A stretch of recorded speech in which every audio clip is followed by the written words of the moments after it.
Good morning, everyone. Good morning for people connecting from Brazil. Good morning for the guests joining us from abroad. We welcome you all. Just ask you guys to keep your microphones muted and to wait a couple of seconds until we get everything connected here. It's a pleasure to welcome you all to our fourth workshop of the Methane-2 Project division of the Center for Innovation on New Energies. We are very happy to have you guys joining us in this exciting event that's going to be all day today, tomorrow, until Wednesday, from the 1st to the 3rd of March. I just like to remind you all to keep your microphone muted, and during the event, you are more than welcome to open your microphone and eventually your camera if the connection is good enough for that. So you can interact with the presenters, with our professors that are going to present, they're going to give us short lectures in our invited seminars. You are more than welcome to interact with us, but during the rest of the time, please, it will be very nice if you could keep your microphone shut off. Without any further ado, I would like to thank and to introduce you Dr. Isolda Costa. Dr. Isolda Costa is the Research and Development Director at IPEN, and we are very happy that she's gonna give us a few welcoming words this morning. Isolda, thank you very much for opening our event, and the floor is yours. Thank you very much, Fabio Coral, for the invitation to open this conference. I'd like to say that our institution is very proud to host the 4th edition of Methane-2 Products Workshop.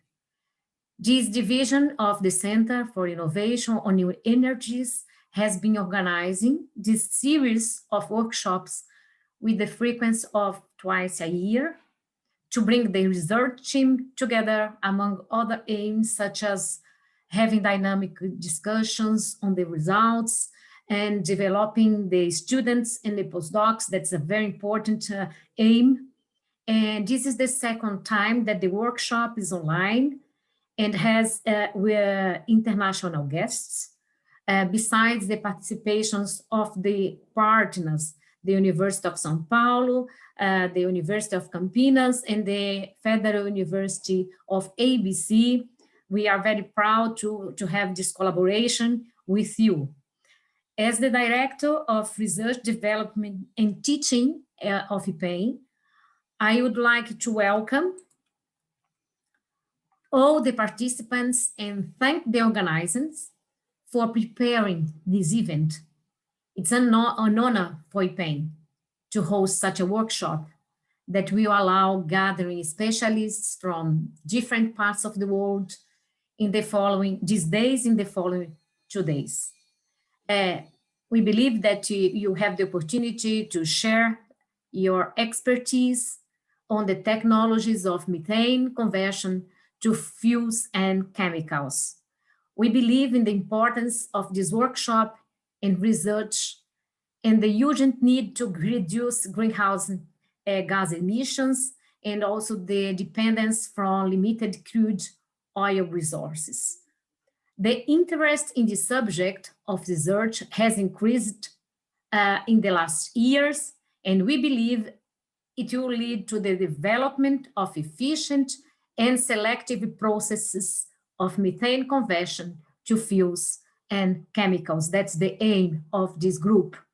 Despite the number of researches in progress, there is still need for further improvement that leads to industrial routes of conversion. And this brings us to this 4th workshop of the series that intends to present and discuss the participants' updated findings on the subject. We wish you all a successful and enjoyable workshop, hoping that it reaches its aims of sharing knowledge and shortening the way to important new technology on this matter.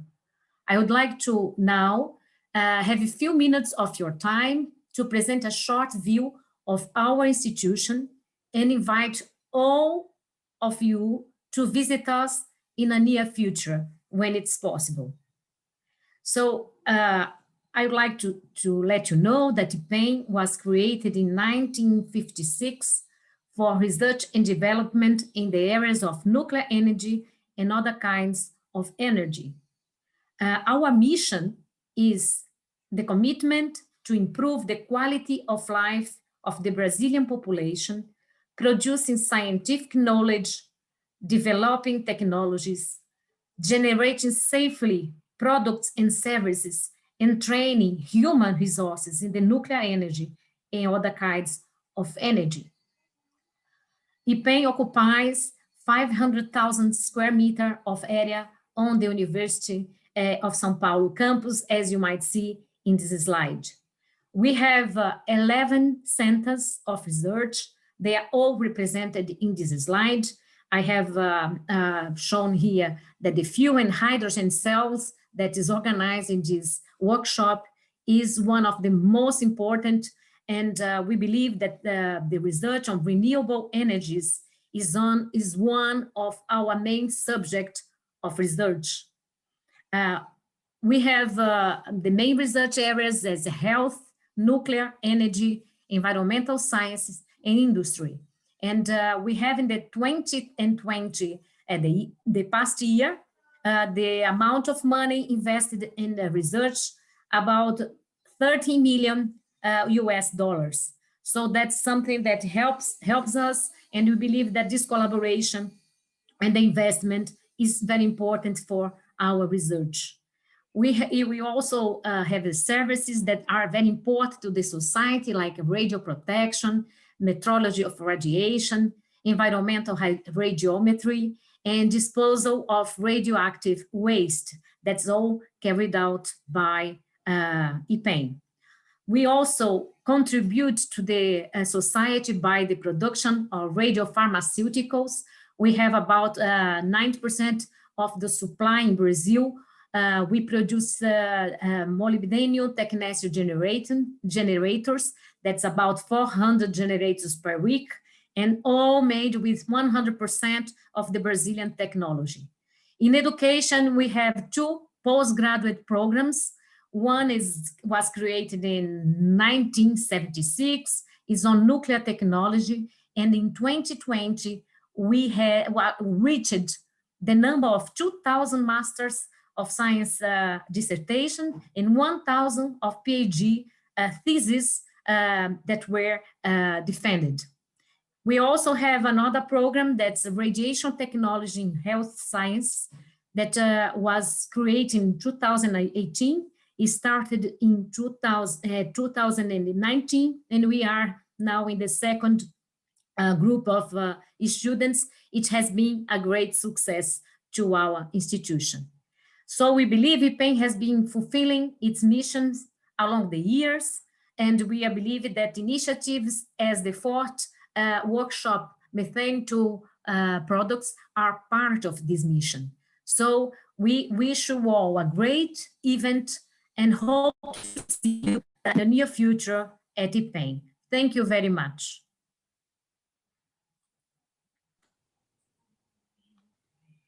Thank you very much, Isolda, for your kind presentation. It's an honor to have you here, that you had the time to dedicate to this opening. We thank the IPEN support. We think it's absolutely fundamental to have our institution giving us full support, and we appreciate that. We thank you very much. I'll just like to make also a very quick presentation now, just to make sort of a general introduction for our workshop today.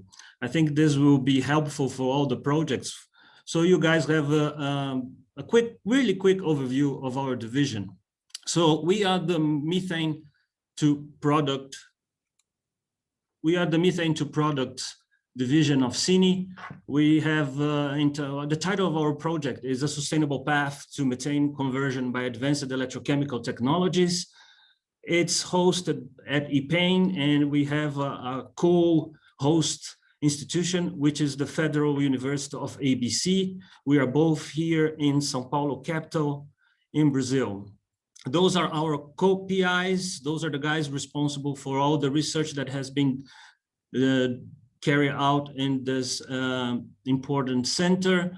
Dr. Almir Oliveira Neto, Dr. Elizabeth Santiago, Dr. Estevão Spinassi, all from IPEN, Dr. Daniel Florio and Dr. André Ferlauto from UFABC, Dr. Reginaldo Mucilo, and me, Fabio Fonseca from IPEN. I would just like to show you a very short, very brief video clip to show you how important the Methane-2 products issue is, because we are deep concerned about the energy transition. CINE is dealing with the energy transition, but I just want to show you that our division is connected to a subject that is sometimes a bit overlooked, I would say, but it represents a major issue that we're going to have to face.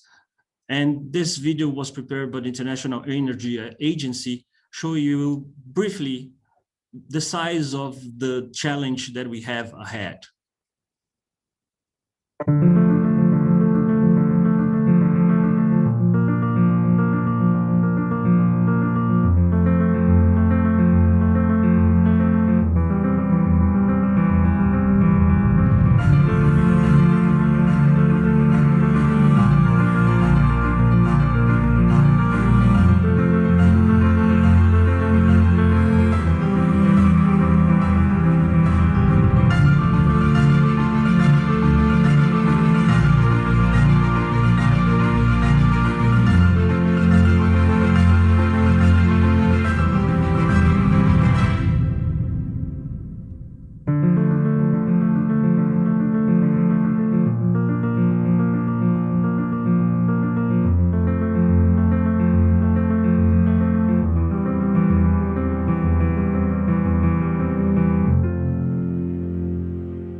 We have made a short contribution. We just participated in a joint effort of the whole CINE and the dossier of new energy that we published on Consciência that was produced by LabJOR at Unicamp. It's on Portuguese, but I'll be more than happy to make an English translation of this paper for everyone that may be interested when we address the issue of electrochemistry as a pathway to decarbonize industry. So that's how our research is connected, and our program for those 3 days will be following this. Today and Tuesday, we're gonna use the Zoom platform here, as we have done this morning, and Wednesday, the event will be held online over the CINE channel at YouTube. We're gonna send you the link later on. And I have to thank our invited speakers. It's an honor for us to have Professor Fernando Marques, Professor Jeff Miller, Professor Fabio Ribeiro, Professor Ana Flávia, and Professor Adam Dong with us this event. We thank you very much. And I also thank the most important part of the division, their people, our team. So this is our last picture from June 2020, our last workshop. The third edition of a workshop was exactly, well, in June 2020. And I thank you all guys for participating, and I hopefully that soon we can turn our group meeting picture as this one here that we took in March 2019 at the CINE event. So I thank you all for your great job in this research. And I also have to thank CINE. Our director, Professor Ana Flávia, was kind enough to provide the help of Aquaviva, which I thank you very much, Marcelo, for your help in all the preparations in the coming days of the event. And I also have to thank our sponsors, FAPESP and Shell. I wish you all a very pleasant and productive event. And at this point, I would like to invite Sabrina Carvalho. Dr. Sabrina Carvalho is a postdoc of Project 10. This morning, we have 3 presentations of our projects. Those are the high temperature projects. And Sabrina Carvalho will present the project number 10. Please, Sabrina, the floor is yours. Hello. Can you see my screen? Perfect. Okay.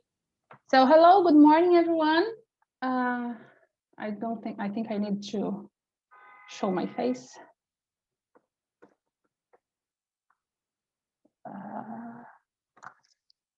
Now I think it's very good. Okay. Hello, good morning, everyone. My name is Sabrina. I'm a postdoc at CINE, and I'm working on Project 10, whose title is Composite Ceramic Membranes for CO2 Separation. Today, I will present the main results that we have so far, and also which activities will be developed in the near future.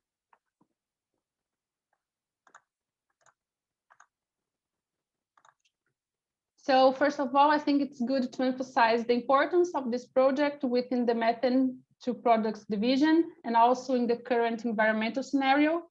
The dual phase membrane can be used to separate CO2 from other mixture of gases. And related to the division, the membrane is applicable to reduce CO2 concentration in natural gases and other gases that will be used in the reaction of methane in other products. But this type of membrane is also very important to the environment because it can be used to capture CO2, preventing these gases from being released into the atmosphere. And the high operating temperature of this ceramic carbonate membrane is another unique advantage since it allows direct catalytic conversion of the captured CO2 to valuable products within the same membrane reactor, thus simplifying the system design and practical operation, reducing, of course, costs. So this image on the left shows a simplified sketch of the ceramic carbonate composite membrane. It is formed by a ceramic matrix that conducts oxygen ions. And it's important that this material that will be used as matrix has a high ionic conductivity at the operating temperatures and does not react with the carbonate to be used. This matrix can be produced in different ways, such as cold pressing, tape casting, deposition of slurry, and many others. But the important thing is that after sintering, it remains porous, so it can be infiltrated by the molten carbonates. Usually, a eutectic mixture of carbonates are used to lower the melting point of the carbonate, and it's possible to choose the best mixture depending on the temperature that the membrane will be used. So how does this membrane work? The separation mechanism is based on a surface reaction between the CO2 from the feed gas and the oxygen ions from the ceramic phase to form the carbonate ions. This is the reaction. This ion is transported to the other side of the membrane where the reverse reaction occurs, releasing CO2 on the permeated side and oxygen ions, which is transported back through the ceramic phase to the feed side to start the reaction again. So the driving force for this permeation is the difference between the partial pressure of CO2 on each side of the membrane. And for the separation of CO2 to occur, it's important that the flow of carbonate ion to be balanced by a counterflow of oxygen ions. In practice, we can consider that these two phases of the membrane are like parallel two cells with ionic resistors and cell thermodynamic voltages associated. A simplified electric circuit is represented here. Since there is no current flowing outside the electrochemical cell, the formal cell parallel arrangement, in fact, originates a series type association. So for CO2 to be transported through the membrane, the flow of carbonate ion needs to be balanced by a counterflow of oxygen ions. If one of the resistance in this circuit is higher than the other, then the membrane efficiency will be limited by the most resistive component. That, in this case, is the ceramic phase. So have in mind that the permeation rate of the membrane is limited by high resistance of the ceramic phase. To improve the efficiency of the membrane, it's necessary to improve the conductivity. So with this in mind, we can think of different strategies to improve the conductivity of this ceramic membrane, such as change the ceramic material to be used or somehow improve the conductivity of this material, decrease the thickness of the membrane, or maybe change the pore structure in order to decrease the tortuosity. And also a study of the molten carbonate conductivity and distribution inside the membrane. Considering these parameters to improve the conductivity and permeation of the membrane, we came up with some strategies in order to improve the final membrane. So today I will present the main results that we obtained so far for composite membranes prepared by electric field assisted sintering, where we improve the conductivity of the ceramic phase using the electric field during sintering of the membrane. Some results for porous ceramic matrix prepared by tape casting and freeze drying, where we could decrease the thickness of the membrane produced and also change its pore structure. And also I studied that the study of use insulating and ionic conductive matrix to investigate the conductivity of the molten carbonates. Here are some of the characterization techniques that we have available in our lab. Thermal analysis coupled with mass spectrometry, impedance spectroscopy, scanning probe microscope, field emission gun SEM with EDS, room temperature and high temperature X-ray diffraction, and the 3-atmosphere setup for gas permeation experiments that can also be coupled with the mass spectrometry. Okay, now I will present the results that we obtained in these different studies. The purpose of this work was to obtain composite ceramic membranes for CO2 permeation using electric field assisted sintering, also known as flash sintering, producing membranes with increased conductivity using lower sinter temperatures and simplified processing.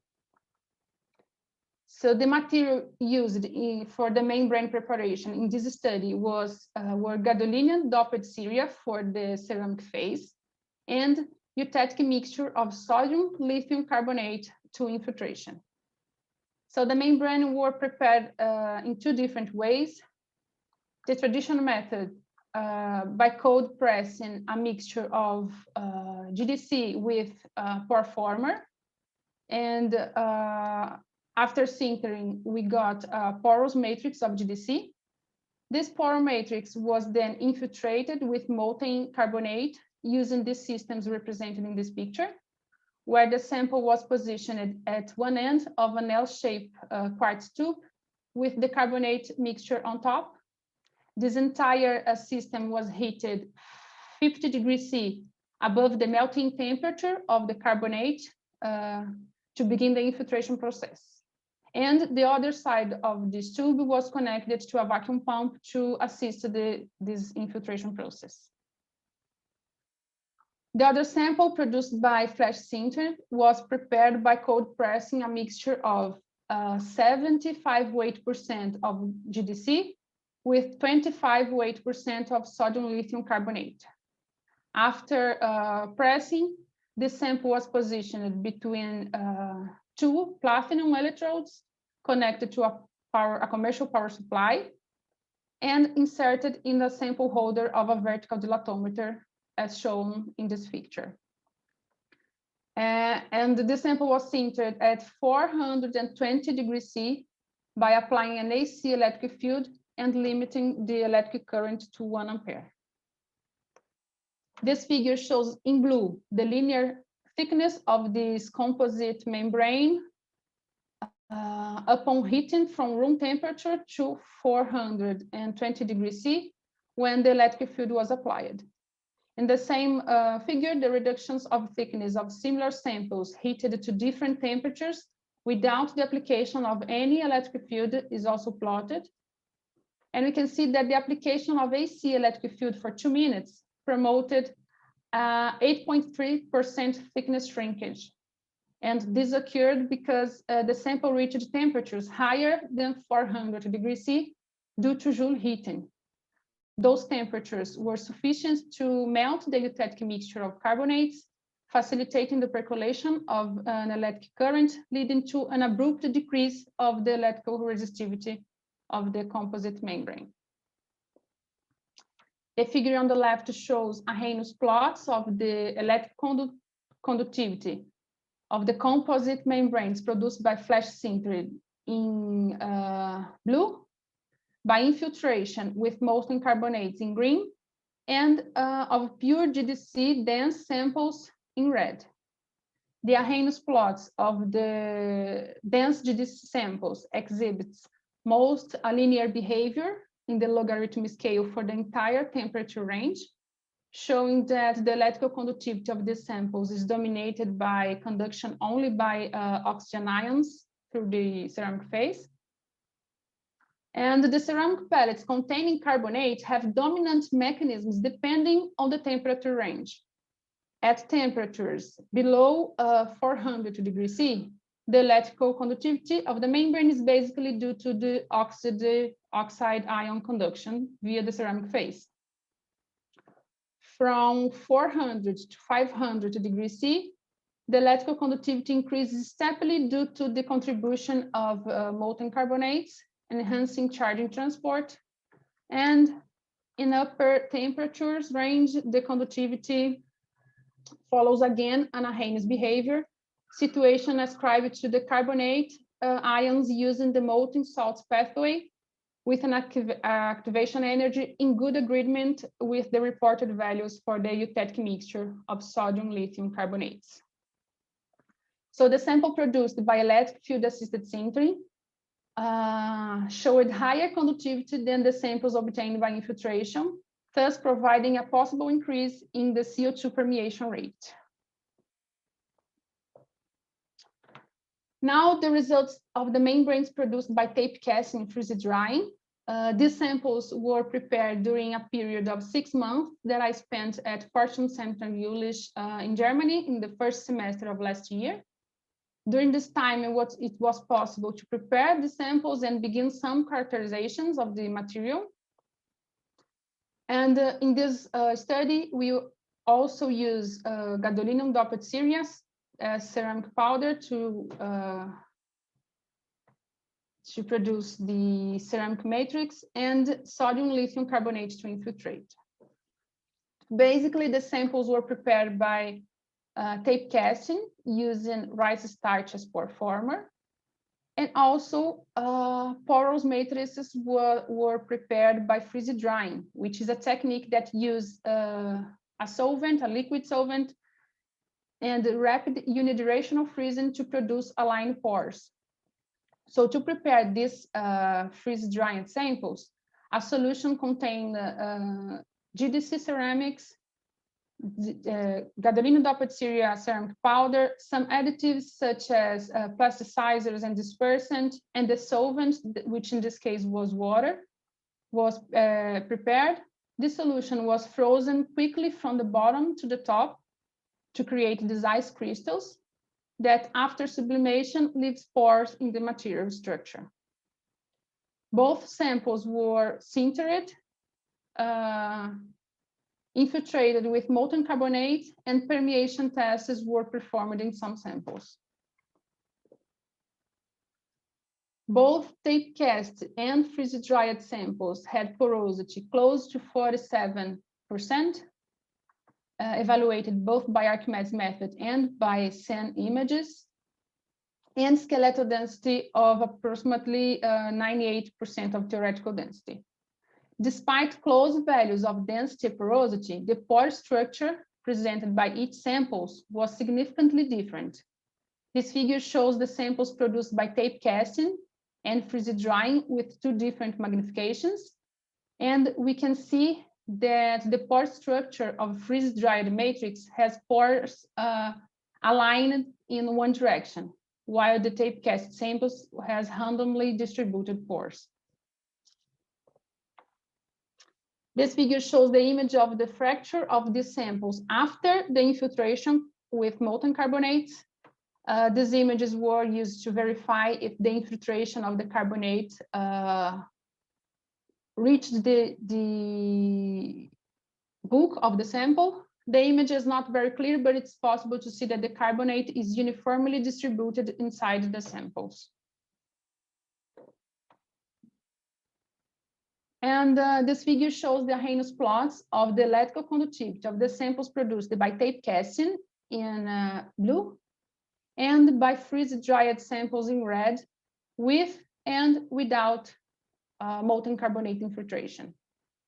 So Arrhenius plots of the porous samples exhibits a linear behavior for the entire temperature range, and similar to the studies presented before, the ceramic membrane infiltrated with molten carbonates have different dominant conduction mechanisms depending on the temperature range before and after the melting point of the carbonate.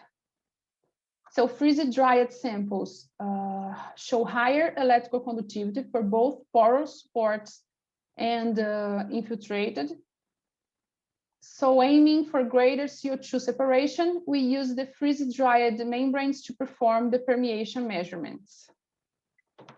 This figure shows the CO2 permeation rate of freeze-dried membranes during heating in red and cooling as a function of the furnace temperature, together with some permeation results from published papers. So the sample produced by freeze casting exhibits an excellent permeation values during both heating and cooling, as we can see in this data. And the last results that I will present today come from the study of conductivity of carbonate in insulating and ionic conductive matrices. In this study were used the iotect mixture of sodium potassium carbonate to perform the infiltration, and was used two different matrices. Alumina as an insulating matrices, and magnesium doped partially stabilized with zirconia as ionic conductive matrix. So this figure shows the Arrhenius plots of the total electrical conductivity of MgPSZ in red and alumina matrix in blue, both infiltrated with sodium potassium carbonates.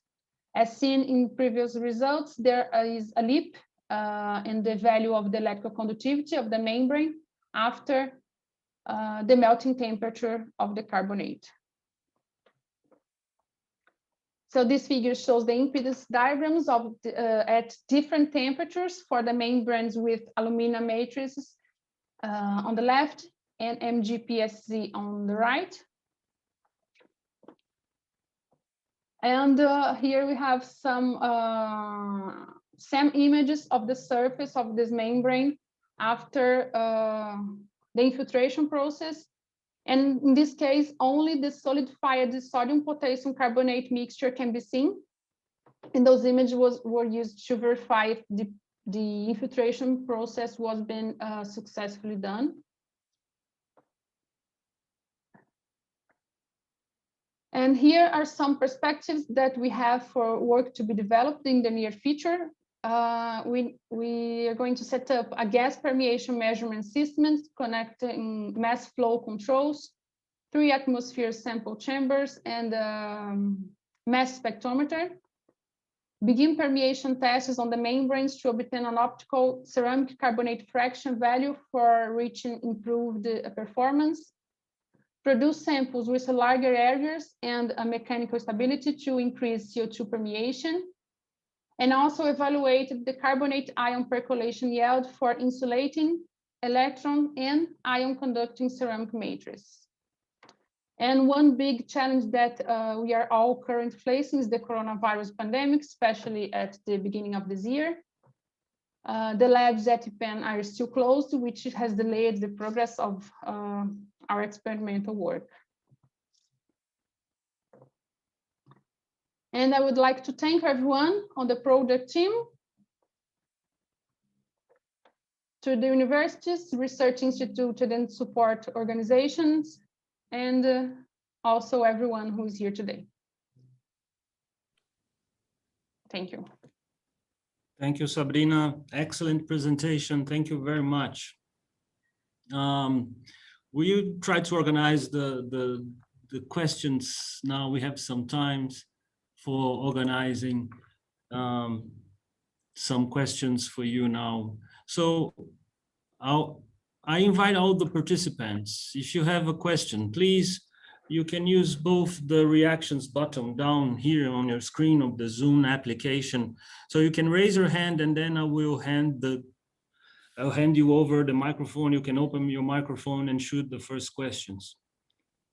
Sabrina, I'm very, very glad to see your last results. I've been following close your project, and I'm very happy to see your new results. So basically, you showed us that your composed membranes, they have an excellent performance, even compared to the reported data in literature, right? Yes, yes. Awesome. Look, there's beautiful microstructure, so that it showed that controlling the microstructure, creating those vertical aligned pores, they seem to enhance a lot the permeation of your species.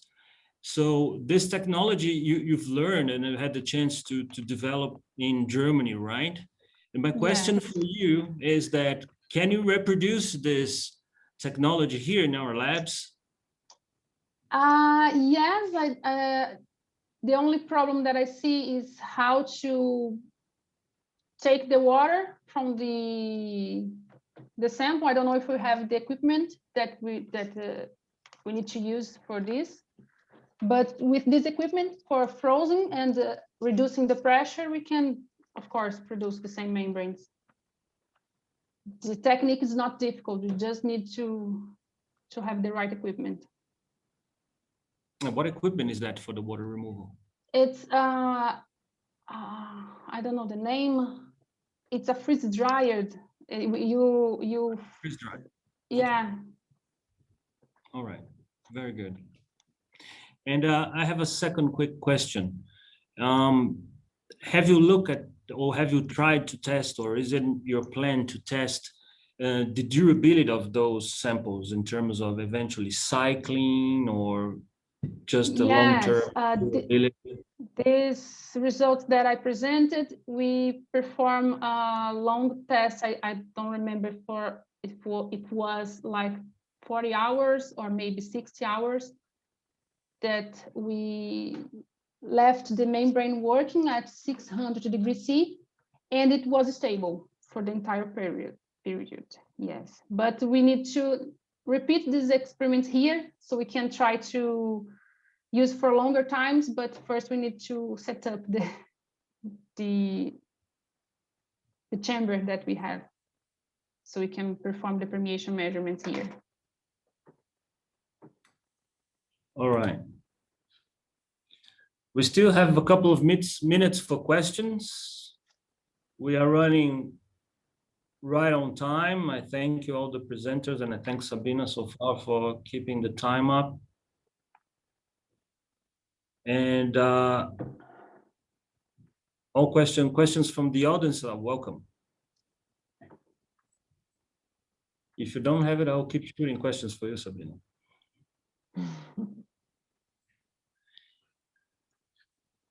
Or if you want to just open your microphone, guys, then you can just make your questions.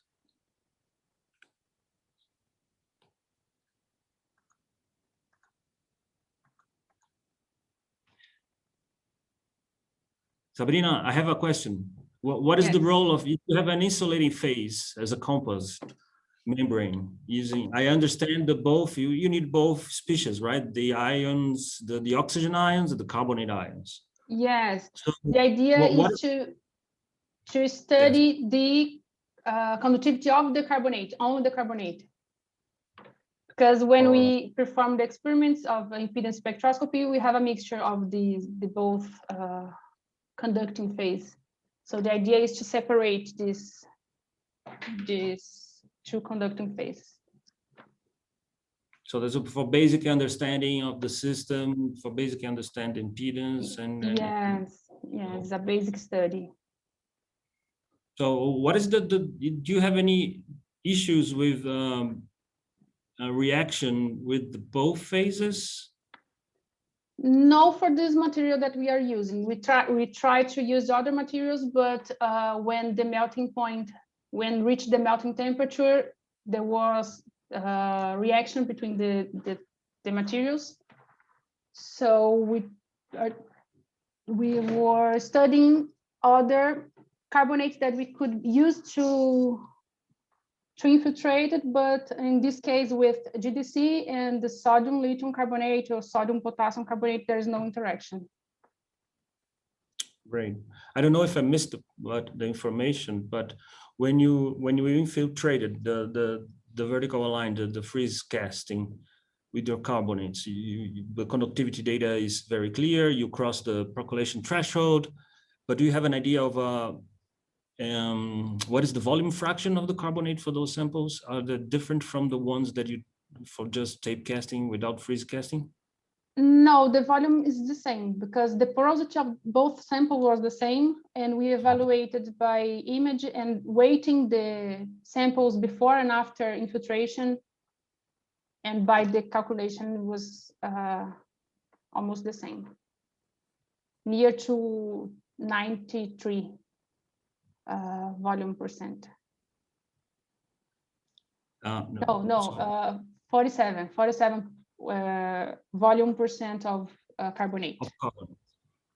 Awesome. All right, thank you very much. So I invite again our participants for maybe a quick last question. We do have 3 minutes for the next presentation. Just a general information. This morning, we're going to have 2 more presentations of the high temperature projects. And then in this afternoon, we're going to have the first lectures or short courses. We'll have a series of short courses, 2 short courses this afternoon, today and tomorrow. We're going to use the same platform here, the same link, the same room, virtual room. So everybody's welcome to join and have the chance to see those lectures that we prepared for you guys. I'm sure they're going to be very informative and very rich for you. So Sabrina, if no one has another question, I thank you very much again. Give you a virtual applause round. Thank you very much. Congratulations for your work. And then I invite our next presenter. Our next presenter is Dr. Fabiane Trindade. She's working with us on Project 12. She's based on UFABC. Fabiane, are you here among us? There are many names on my screen, but I cannot see. Okay. Okay, I'm going to share my presentation.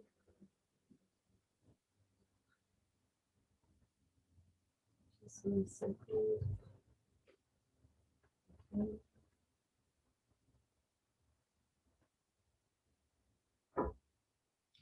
All right. Can you move now to the presentation mode?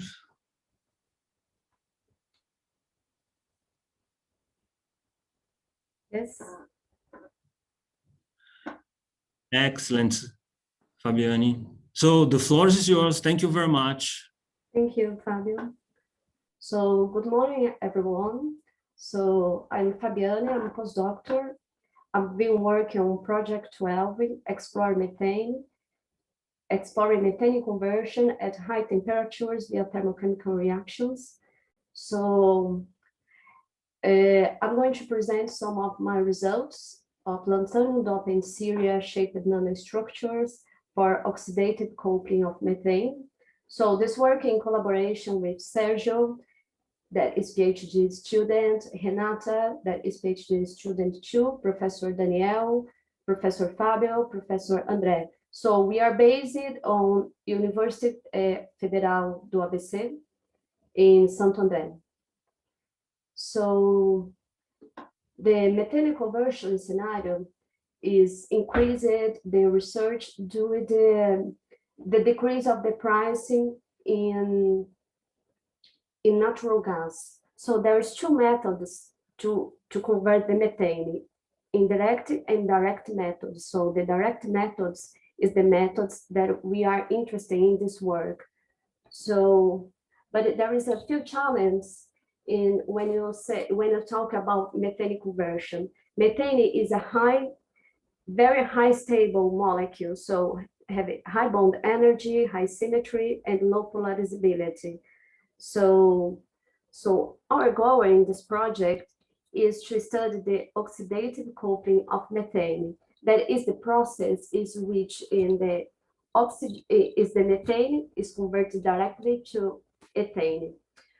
But there is, as I said, there is a few challenges, and then to overcome this challenge, the new studies is focused on studying in the inoperando characterization to learn more about the catalyst and the reaction, how this interaction will work. So after several years of research of OCM, as I said, it's still several challenges. And then the yield of this process is still very low. So there is a few theoretical and experimental studies testing different kind of materials, but the problems is still the stability of the material, and then low conversion percentage, and then low amount of ethane and the chemical products that we are interested in. So our goal in this project is develop serial-based catalysts. Basically, we are trying to doping these serial materials with lanthanum, and soon we will dope with other metal oxides. So here is a few works in the literature that this material is not very well explored for OCM reaction. So, and then the highest conversion for these materials is 27% of methane, and then the selectivity is 70%. So one of the biggest challenge of this reaction is control the CH bond cleavage and protect this from the gases and then radicals from the excessive oxidation. So the first step is the methane that will react with interacting with the catalyst, and then will form the methyl radical. So, and this methyl radical in a process, in a gaseous process, will form and the hydrogenate the ethane to form ethylene. So this problem in this process is the undesirable products like monoxide of carbon, dioxide of carbon. So this will be a problem, because if you have like a catalyst that have a high amount of oxidative surface, so you will form more monoxide of carbon. So it's believed that this mechanism to be a Mars von Krevlin. Why? Because this mechanism is the same the reaction, that the catalyst will be part of the reaction that will be oxidized to form the products. So here is just an example of the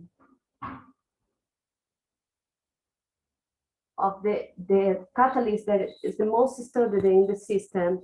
Is like the methane, we interacted with the surface of the catalyst to cleavage to form the methyl radicals, and then form the ethane to ethylene.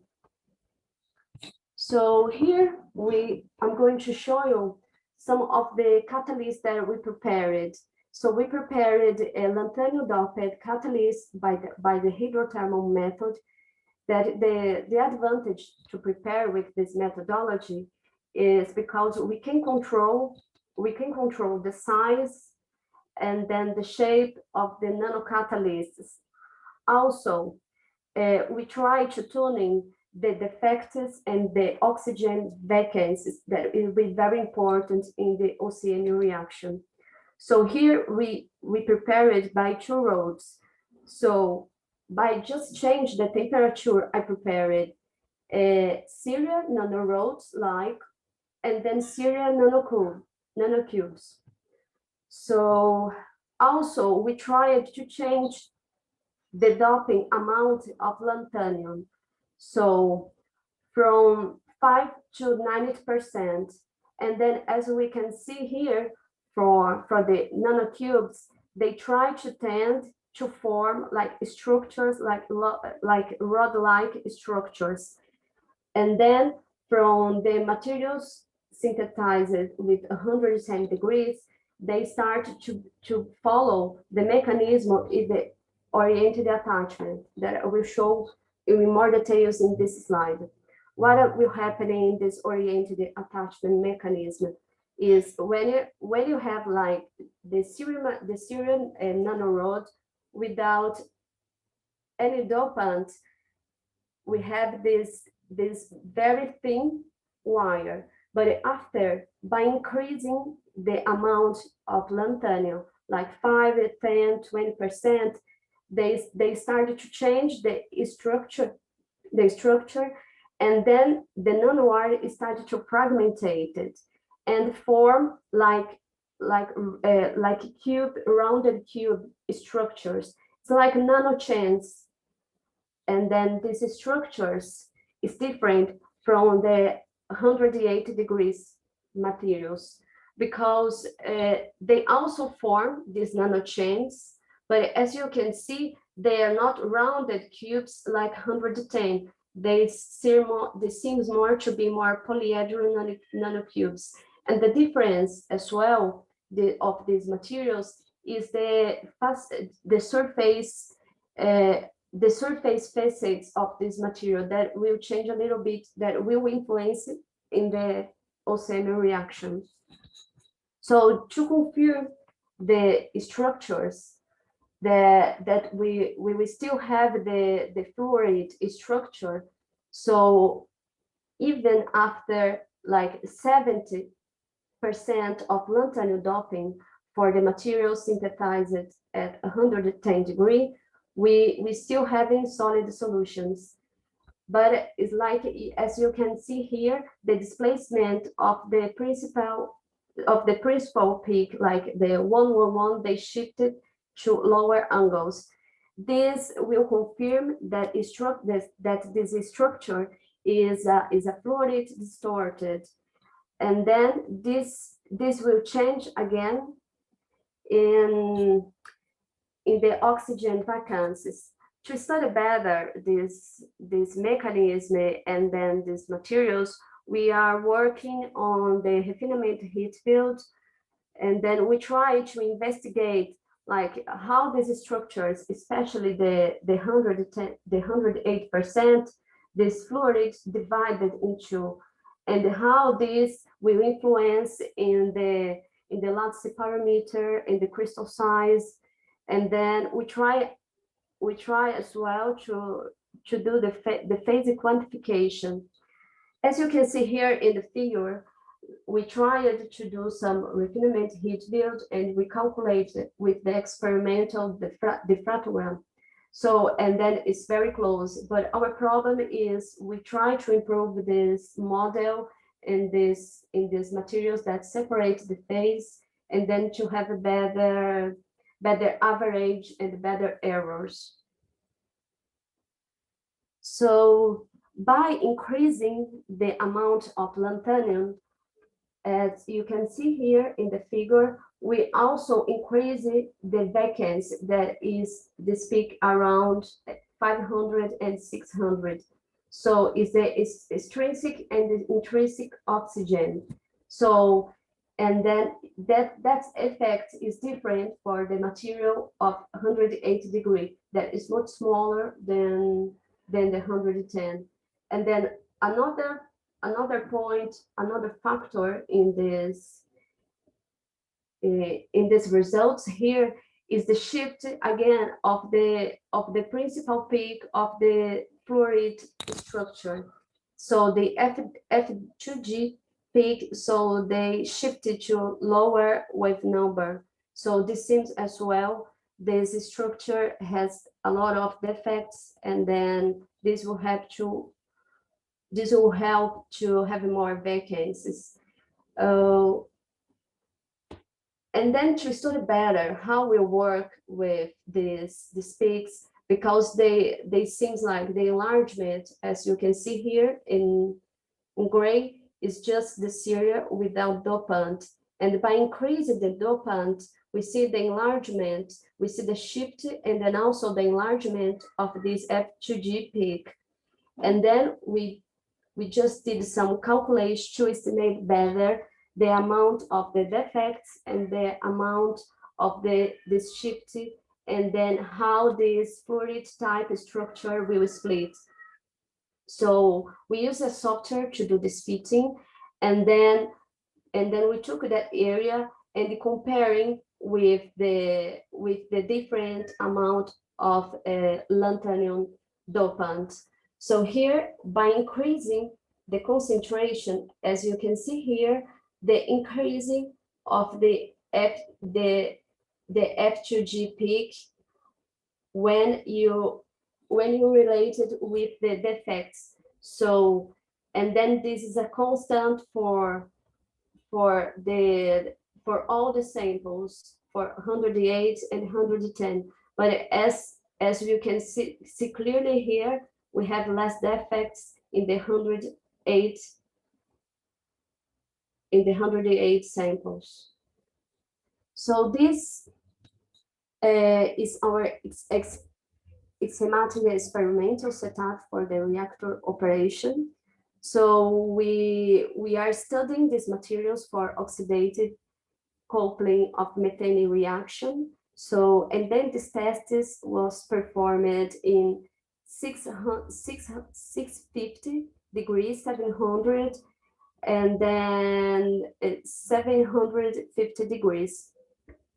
So we used just 100 grams of the catalyst.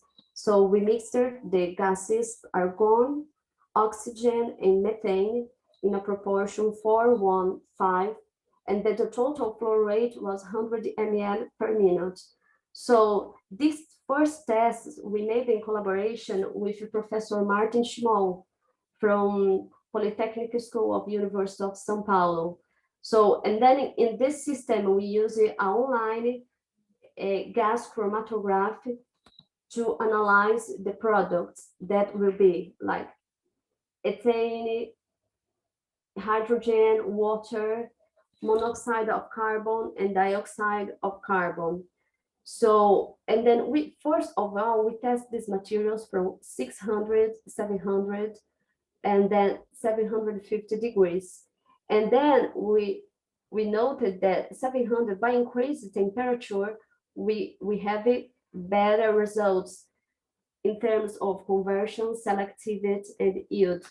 So we tried the LDC 50% synthesized at 110 degree catalyst, and then we have a conversion amount around 25, and then selectivity 48%, and selectivity for ethylene 18%. So, and then the yield of this reaction are 12%.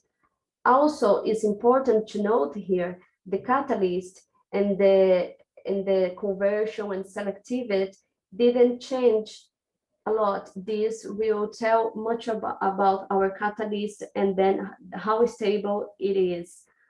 So also comparing with literature results, we are not very far. So this seems very promising. And then soon we will test the other materials. So another point and another important point is how stable this catalyst is during the reaction. So for instance, we don't have any results in operando system, but after the reaction, so we tested these catalysts, and then we see this structure still remain the same, no big change. So even after like 400 minutes of catalysis, the catalyst keep it the crystalline structure, they keep the defects. So this is very important for the system. So also we are trying to investigate another methodologies to produce catalysts. So Renata, she's a PhD student, and she's also a specialist in mechanochemical synthesis. She worked many years in the industry. So she should have been working in the lanthanum, serial-doped lanthanum system. But the difference is this mechanochemical synthesis is a very, very simple. You just mix in the oxides and put in the vessel with zirconium spheres, and then this will be milling for 32 hours. And then for this material here that Renata prepared, so she prepared it in 32 hours.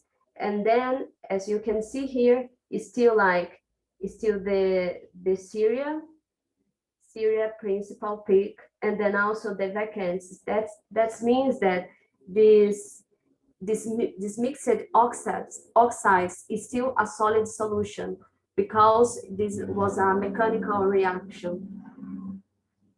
Also, Renata is working the system zirconium Syria, and then she have good results also with the system that she put quite a lot of amount of zirconium in this material. So Sergio have been working in size control of the nanocubes. Like he will try to control these nanocubes by changing temperature, variating the ionic strength, and then variating the precursor concentration as well, temperature, just to see how this change will influence in the microstructure of the nanocubes. Because we better if you have nanocubes like with size of 10 nanometers or 5 nanometers, and Sergio have been working on this. So I'm very happy to show this is the new system of our lab that I think in 2 weeks I'll be testing the other catalysts. So this is the reactor that is connected in an online mass spectrometer. And what is the advantage of to be in an online mass spectrometer? So we will have it like a faster response of this reaction, a better sensibility. So we are finishing to calibrate the system and validate the methodologies to start to test our catalyst. So our future experiments, we will try to focus on inoperando characterization, that it will be very important, because this OCM reaction is quite hard to understand the mechanism and the kinetics. So this operand will give a lot of information about our catalyst, about the reaction, and then this information will be important for improve the OCM reaction. Also, we send samples for Dr. Fanny. She's working on diamond light source from UK. So this will be important to study the local structure, how the lanthanum will be distributed in the Syria structure. And then also we're gonna try to make some in situ and inoperando reactions there. So also we are trying to do some collaboration with Synchrotron. We had a few meetings with some researchers. So soon we will try to do these measurements. So I would like to thank you, Universidade Federal do ABC, and all the sponsors. So everybody from IPEN that have been working in M2P as well, Dr. Larissa for this high resolution transmission electron microscopy. And then I would like to thank my friends from my group, and then thank you all for the attention. Any questions? Thank you very much, Fabiane, for this excellent presentation. I invite the audience for questions. If you have any questions, let us know. You can open your microphone or raise your hand, and I'll try to organize the questions here. If no one has a question, I can start to break the ice of the audience. So everybody's really welcome to share your comments with us. Sorry, could I do a question? Yes, please, go ahead. Alan. Yeah, so congratulations for the presentation. Thank you. And I have just a question. How do you explain the differences, the last parameters of your samples as a function of the dopant?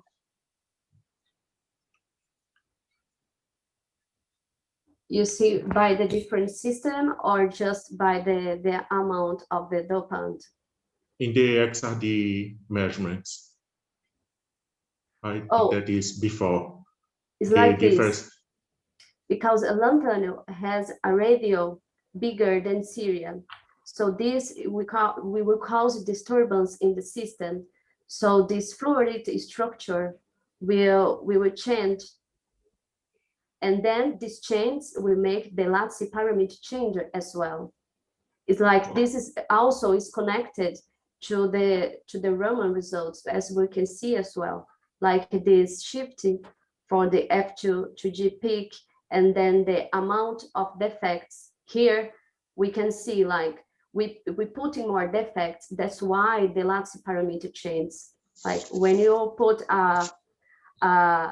even if it was a dopant like gadolinium or that it has a smaller radius, we will cause some disturbance in the fluoride structure. So. Okay, I understand. Thank you. So it's related with the difference between the ionic radii between the cerium and the lanthanum. Okay. Yes, that will cause defects. Yes. Okay, so thank you. Congratulations. Thank you. Awesome, Fabian. Thank you, Alan, for your question. Any questions, any further questions from the audience? Please go ahead, open your mic and shoot your question. Fabiane, could you show us the nanocubes image that I think Sergio is working on? Then you also have produced some. Yes. Yes. All right. Mm-hmm. And those are lanthanum 50%, ceria 50%. No. This is a pure ceria. So so Sergio is working on control the size, and then after we will start working on the dopants like lanthanum, gadolinium. Mm-hmm. So the one that I have been doping. So here in the system, like these nanocubes after calcination, they became more rounded. They became more rounded nanocubes. But when you increase the amount of lanthanum, like 5%, the cubes, they still cubes. But after 20%, even in 10%, they start to mix, like the structure tended to be more like rod structures. And then they also have a mixing of cubes. But in the high resolution images, we can see better. Like these rods that we see here, that it just seems like big rods, they are nanochains. Like here, they like more polyhedral nanochains. They are connected. So this is called the oriented attachment mechanism, because the nuclei sharing the same crystal planes when they shocking, like when the nanoparticles start to grow.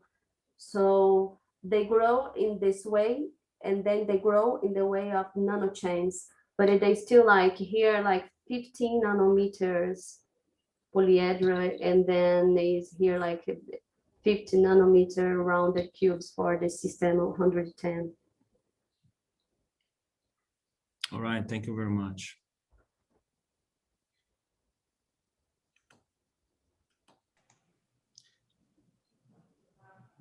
Yeah, Fabio, just a comment with me, Andre.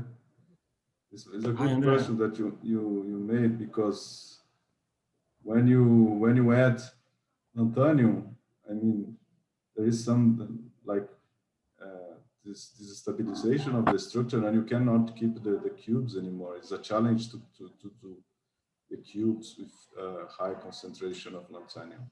We are working on that, and to see if we can get cubes with high concentration of lanthanum. But that's a challenge for the next work, next activities.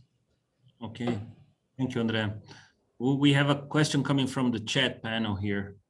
It's from Rafael Anacleto, right? Rafael asks to Fabiane, he thanks for the presentation, and he asks how disoriented attachment, does it mean more selectivity? I don't know if there is a relation to catalysis, or could you comment on that, Fabiane? How disoriented attachment means more selectivity? Okay, this oriented, we don't know. Like I just test the first sample was this LDC 15%. Okay. And then this sample LDC 15%. So we don't know the connection about the oriented attachment. This is just the mechanism of the nanoparticle growing. So we will know better like how to answer this question when we start to test all the materials. Because for instance, we just tested one material that we don't know how we will compare. So soon we'll see if this oriented attachment will improve, or these rods that don't have the fragmentation, like the rods in 5% of lanthanum, they'll be better. This we soon will know the answer. Okay, happy to see that the catalytic unit, the catalysis unit is almost operational. This will change a lot the speed of our results. That's awesome. So congratulations. So we are approaching 11 o'clock, so we want to keep up with the time schedule. I thank you, Fabiane, for your very nice presentation. Thank you. And have a virtual applause round for you. Thank you very much for your beautiful results. Thank you, Fabio. Okay. I would ask you to stop sharing your screen, because now we move to the last presentation of this morning session, which was actually supposed to be given by Dr. Vivian Thyssen. She's a postdoc of Project 15. But today it's a very important day in our labs here, because we finally had the conditions to have people from Agilent to make a installation of one of our systems. So Vivian is busy now with the Agilent people installing one of the main equipments of our experimental setup that I'm going to show you later on. So She handled her presentation to me, and I'll expect to present those results for you. This is project 15. It's methane conversion studies at high temperature in solid oxide electrochemical reactors. We work in close collaboration with people from UFABC, with Fabiane as well, Professor Daniel and André Ferlauto from UFABC. And I couldn't ask for a better introduction than the one given by Fabiane in her presentation. So I will be able to skip some slides, or at least go a little faster than I was planning. The core team of this project is, like I mentioned, it's Vivian and Vanessa. Vivian's the postdoc, Vanessa is a PhD student, and they both joined our SOFC team here at IPEN Group in October 2019, as we planned for this project. Unfortunately, they started a couple of months, 6 months before the pandemic's isolation period. And the results that I'm showing here, I'm gonna give you a brief introduction just to complement maybe some of the aspects that Fabiane just told us. So Vivian and Vanessa, they have some target molecules, and among them, ethylene is one of the most important. This is because ethylene is a starting material for a variety of materials in industry, as a polyethylene, different solvents. So there are numerous applications of this material, and this is one of the target molecules that we're going to be searching for in our experiments. Well, the use of methane is increasing steadily. Well, we already have the downward part here in 2020. But the projections show that the consumption and production of ethylene will increase, even though that production of ethylene is through complicated steam cracking of crude oil, naphtha. So it's a long process, and we want to look at direct conversion of methane. There are different routes for that. Basically, most of the studies that are relating methane with the solid state reactors, solid oxide fuel cells, they basically use methane as a fuel or for producing syngas. But we are more audacious in terms of using those reactors for producing C2 hydrocarbons. So the main reaction that we're going to try to control in our reactors is the oxidative coupling of methane. But as you know, it's been told already that there's a very difficult reaction. It involves different steps. So first we have to activate methane molecule, have to produce those methyl radicals, and those are going to react in the gas phase. They will form ethane, and then eventually we're going to have ethylene at the end of the reaction. But those reactions, they demand high temperature. They also are very prone to produce undesired CO, CO2 products, and we have to be very careful with those conditions to not have any accidents in our lab. That's why we have a very particularly, we take a lot of attention in terms of our safety in the labs. You're going to see our system further ahead in my presentation. But the idea, it's using our electrochemical technologies to push a little bit those reactions. So there was a recent paper on Science discussing what it would take for renewable powered electrosynthesis to displace petrochemical process. So this shows that our idea, it's very interesting, because with electricity coming from renewable sources, as we see growing very quickly, we will have green electrons that we can eventually spend to do some of those reactions. But anyway, the development of catalysts and the reactor designs that to perform those reactions, they still require a lot of development to get close to the market. That's our challenge. And very interesting, we can use those solid state membrane reactors in different configurations, okay, depending on the material's properties. And the core of those reactors is the is the membrane. The membrane can be either a mixed ionic electronic conductor with different configurations. We have oxygen ions and electrons. We have in proton conductors, we can have protons, electrons, or holes.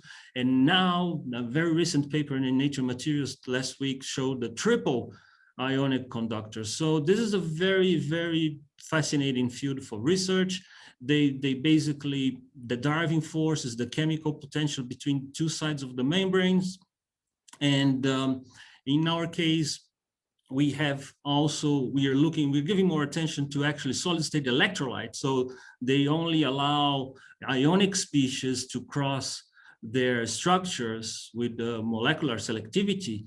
So that's why we can use those solid state membrane reactors as both in solid state, solid oxide fuel cells. When the reactions are spontaneous, that means that we could even produce some energy while we synthesize new molecules, but we can also, the very same device, we can turn the electrochemistry around and use them as electrolyzers and use a little bit of the electrons to push up other reactions. So this is more or less the idea. We focus, the technological standard that we use for our developments is the solid oxide fuel cells. Those are devices that have been investigated for decades now. They have attained a great deal of development, and they generate electricity by combining a fuel and oxygen coming from air. But as I told you, you can also use the very same chemistry, very same devices. They are reversible in that sense. So that makes them very attractive. We can use them as an electrolyzer, a solid state electrolyzer. And this figure here shows a very interesting case in which in one side we can produce our ethylene, and the other side we can couple those reactions with CO2 reduction. This is can be a high efficient converting system and very flexible using renewable energy. In those systems, they have a lot of challenges, but they have a lot of advantages. The main one is that they combine, they separate the products and the reactants. So we have a solid state device. This is a main advantage. So we have our products and molecules separated. We can use the electrical potential to selective or tune the deliver or the removal of certain species. We can deliver very high reactive oxygen molecules. We don't mix our reactants in the gas phase. We deliver activated oxygen species at the surface of those electrodes. So this has been shown also to improve those conversion reactions. So those are, and can you use in air, for instance, so you can separate very easily oxygen from air and do not have nitrogen mixed with it. So those are the main advantages of solid state devices. And solid state devices, if you look at the microstructure, so what is the basic unit of those reactors? So this is a single cell. We can produce them in the square shape or round shape, circular ones. And this is the microstructure, a classical microstructure. You need your dense electrolyte, this layer here in the middle, and on both sides, we need porous electrodes. There are materials that have been developed for this technology for decades now, and we are basically looking at the anode side where we're gonna inject our methane. So this is the fuel side, let's say. But what I would like to show you very briefly, this solid state device has a strong implication, which means that we can produce those devices with very advanced ceramic technology into different shapes. So, and this comes with the fact that there is room for a lot of improvement in the topological performance, in enhancement of those reactors, not only the planar module, but the tubular, different kinds of geometries can be investigated. And those are modular cells, so you can stack them into different sizes, and you can even work with miniaturized system like this one that I show you here.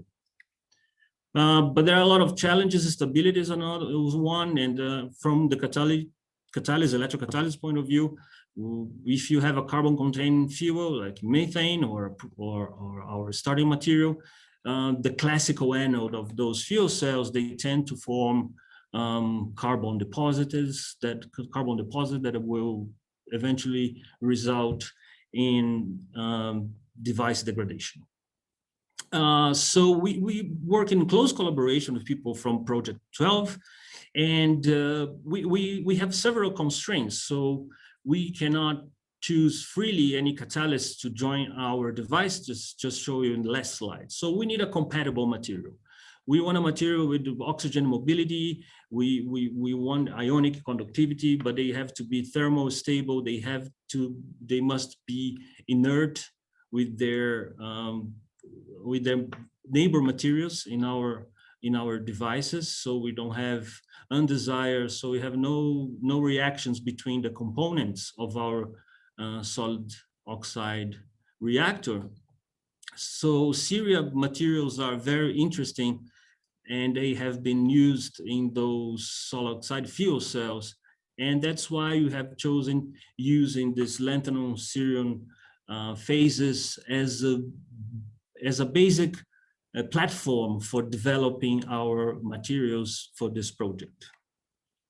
And we also try to develop another synthesis method that could bring us with a fast and scalable process for producing powders as well. We're studying different size, shape, control, but we also want to make batches with enough amount of material to test in our fuel cells that they require ceramic processing.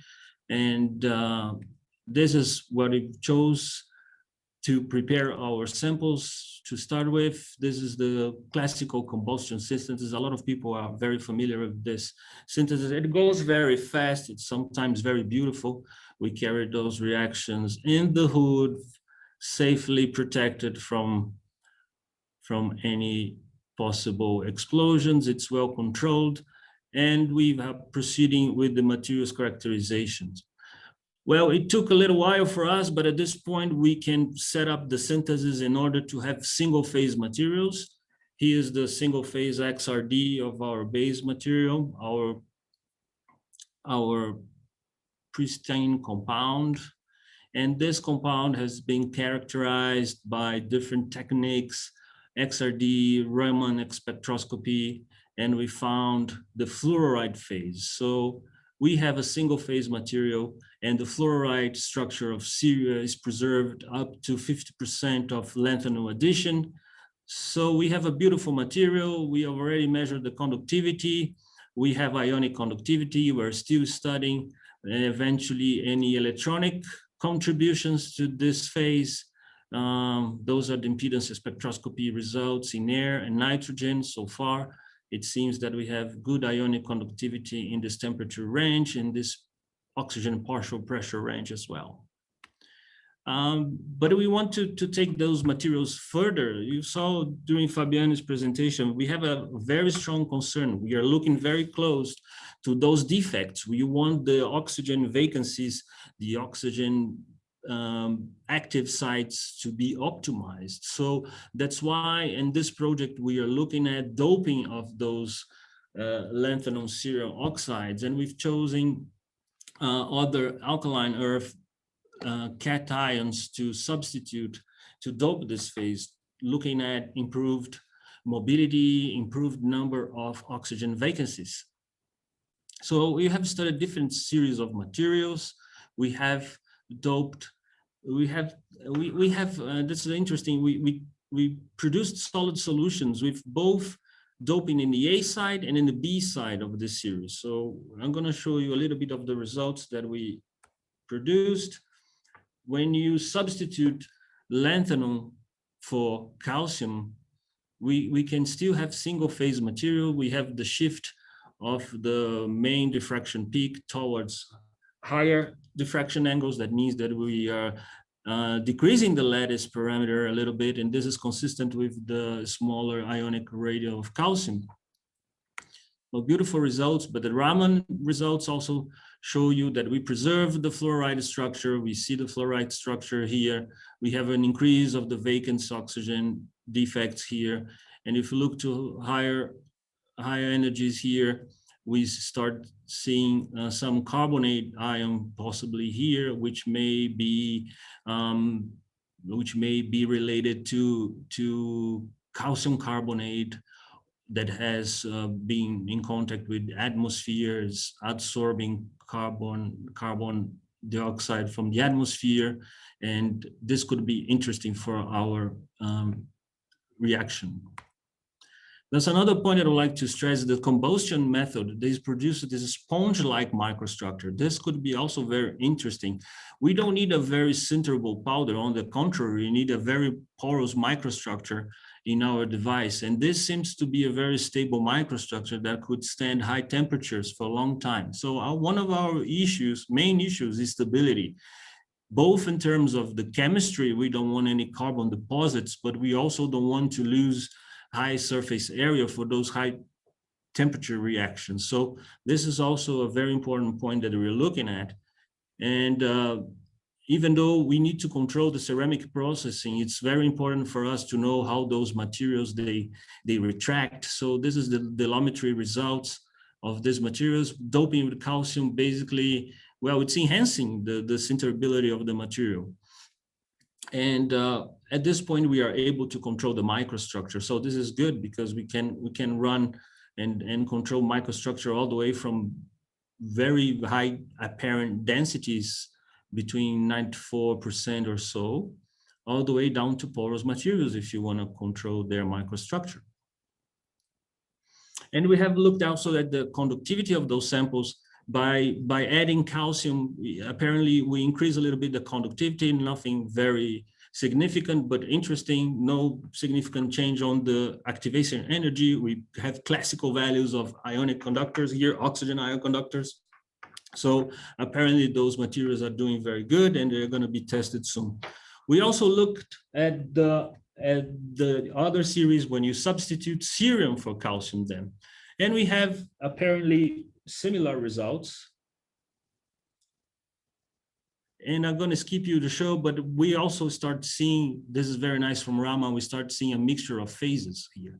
It's a little bit of controversy on the literature between this lanthanum-cerium system. And apparently there are different phases coexistent, like the C-type fluoride, not only the fluoride, and doping with calcium, substituting cerium for calcium enhances, and those phases start to appear here. We're going to look at those. We are still characterizing those materials, and we're also going to look at the different dopants also. We are trying to use this 2+ dopants in our series system, but we also want to use the lanthanum series as a platform, like I told you, and we want to use those for actually supporting different catalysts as well. So we're going to spice a little bit up the activity of these materials by eventually using single atom catalysis, for instance. It's been very interesting that we have some recent papers coming from our collaborators. Professor Jeff Miller, that is going to give us a lecture this afternoon, is one of the authors of those recent papers. They are looking also at Ceria cubes. They are looking at different phases of those crystals, and they are using palladium for CO oxidation. That shows the complementarity of the work that has been carried by our collaborators at C-STAR in the United States. And very recent, very breakthrough here, I would say, it's a high temperature stability of those single atom catalysts. This is Ceria-based materials that have some platinum single atoms.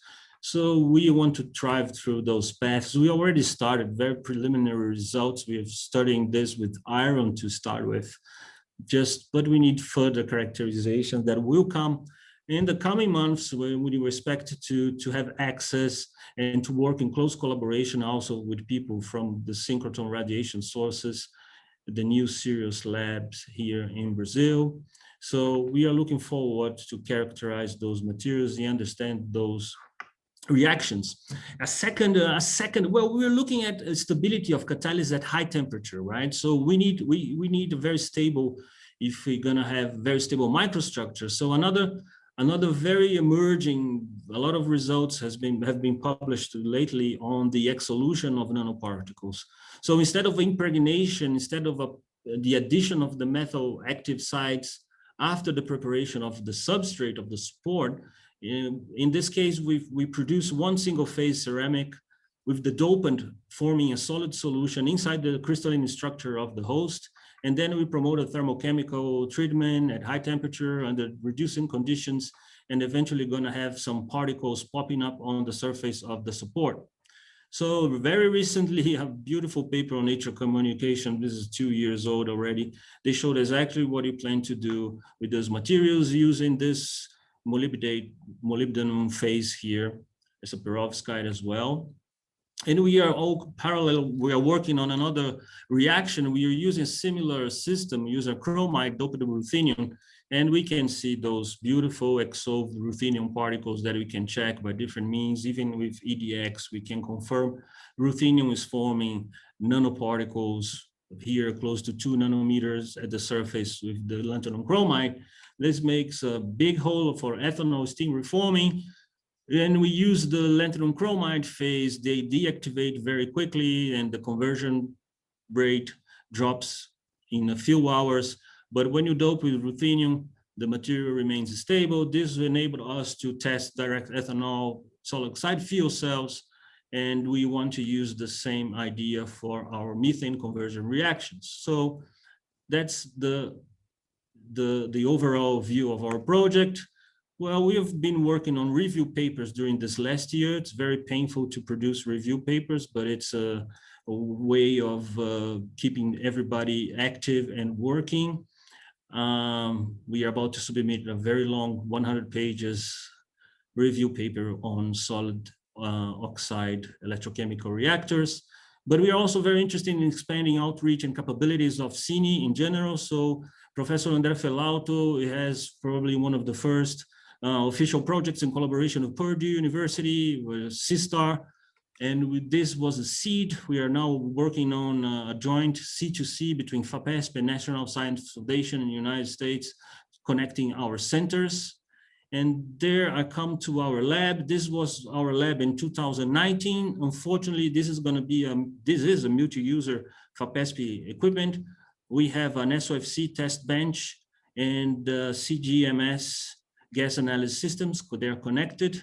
The situation didn't change much until during 2020, but now we can see the labs, it's a beautiful lab that's being set up. So today, Vivian is setting up the Agilent system here for gas analysis.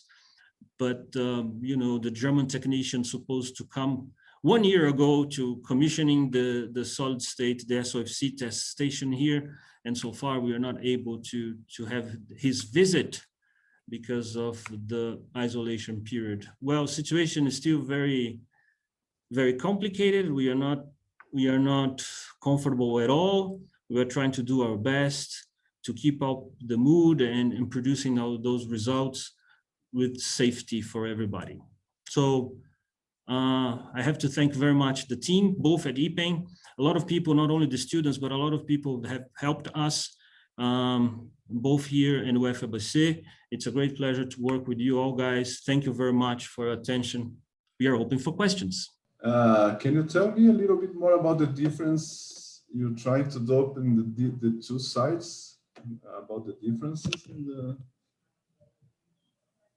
Yeah, doping two sites. Yeah, substituting Syria, calcium as Syrium or lanthanum. I mean, what difference do you expect to find? Well, we expect differences in the vacancies, right? If you decrease the amount of lanthanum, which is a 3+, and you add a calcium or magnesium alkaline earth, so it's a 2+, we will change the defect chemistry in both ways. But when we add calcium to the Syria or substitute Syria for calcium, then we are decreasing the amount of the Syria-based conductors. So there will be some difference in the terms of mobility of the vacancies and the number of formed vacancies, primarily. Okay, so you could see that on the electrical properties, probably. We're definitely going to see that in the electrical properties, and we want to extend those electrical measurements to catalytic measurements, and also trying to understand. We are trying to look very close, right, Andre? You have been working a lot with us. We are trying to approach and use those new techniques that are going to be available at Sirius to really get a close look at those vacancies and defects that are essential to our reactions. And this, I think that we have the solid state electrochemistry background that can be a contribution that makes a difference in the field. It's been a very difficult year to 2020, you know very well. Most of the results that have been presented here from all the projects, they have been collected during 2019, early 2020, and very sparsely during last year. So we have very limited access to our labs. We were slowly opening them up, trying to control the access to the lab in order to have a very safe environment. So we target very small, very few experiments during last year, and situation is still very worrisome. So anyway. Okay, more questions, guys? I have one question. It's Fabiane. Hey, Fabiane. Fabio, can you see the C-type peaks in the diffractogram of the materials like doped with calcium? Because No. I saw in the Raman you can see, but I think it's very, very tiny amount that is mixing with the fluoride structure. Yes, well, we have this long time experience even with the zirconia-based materials that sometimes XRD are not enough to resolve this mixed phase. So we are very happy to work with you guys using the Raman spectroscopy in order to clear this up. So it's really impossible to see those phase mixtures with only one technique, which is X-rays. But when you measure the Raman spectroscopy, they do appear over there. So this is very, very nice. Yeah, I think Raman is more sensitive for these structures. Okay. Definitely. Okay, thank you. So people, we are slowly getting to the end of this first session of our workshop. And I would like to thank you very much for your presence here, for staying with us during this morning session. Welcome back, everyone. We will start the afternoon session of the fourth workshop from CINE-M2P. It's my pleasure to present to everyone Professor Fernando Marques from Portugal. Professor will present us a first class of two classes today and tomorrow at the same time here. Professor, please, the word is yours. Thank you, Daniel. So I was asked to speak in English, so I'll try to do it. I will try now to switch to my presentation. My name is Fernando Marques, as it was already announced. It was a pleasure for me to accept this invitation. As you can see, you have here the title of my talk today, Electrochemical Membranes, Examples and Challenges. So this will be the first part. And about my affiliation, my present affiliation is with the University of Paraíba. Since my position in Portugal now is retired professor, and I'm a visiting professor of the graduate program in material science and engineering of the University of Paraíba. So at present, I should be in Brazil, but because of the COVID crisis, I'm really in Portugal, which is a pity for me. If you can see the way I'm dressing, it's not as pleasant as you'd be in Brazil, because the weather here is still cold. It's winter here, and even with some heating, the situation is a lot nicer down there. So I would really prefer to do it. So let's go now to a bit of science. And I will use the two talks to try to give you a global perspective on what we can do with the electrochemical membranes. My present focus of research is not on methanes for oxygen separation or methane conversion, is more on CO2 separation membranes. That will be the subject of my talk tomorrow.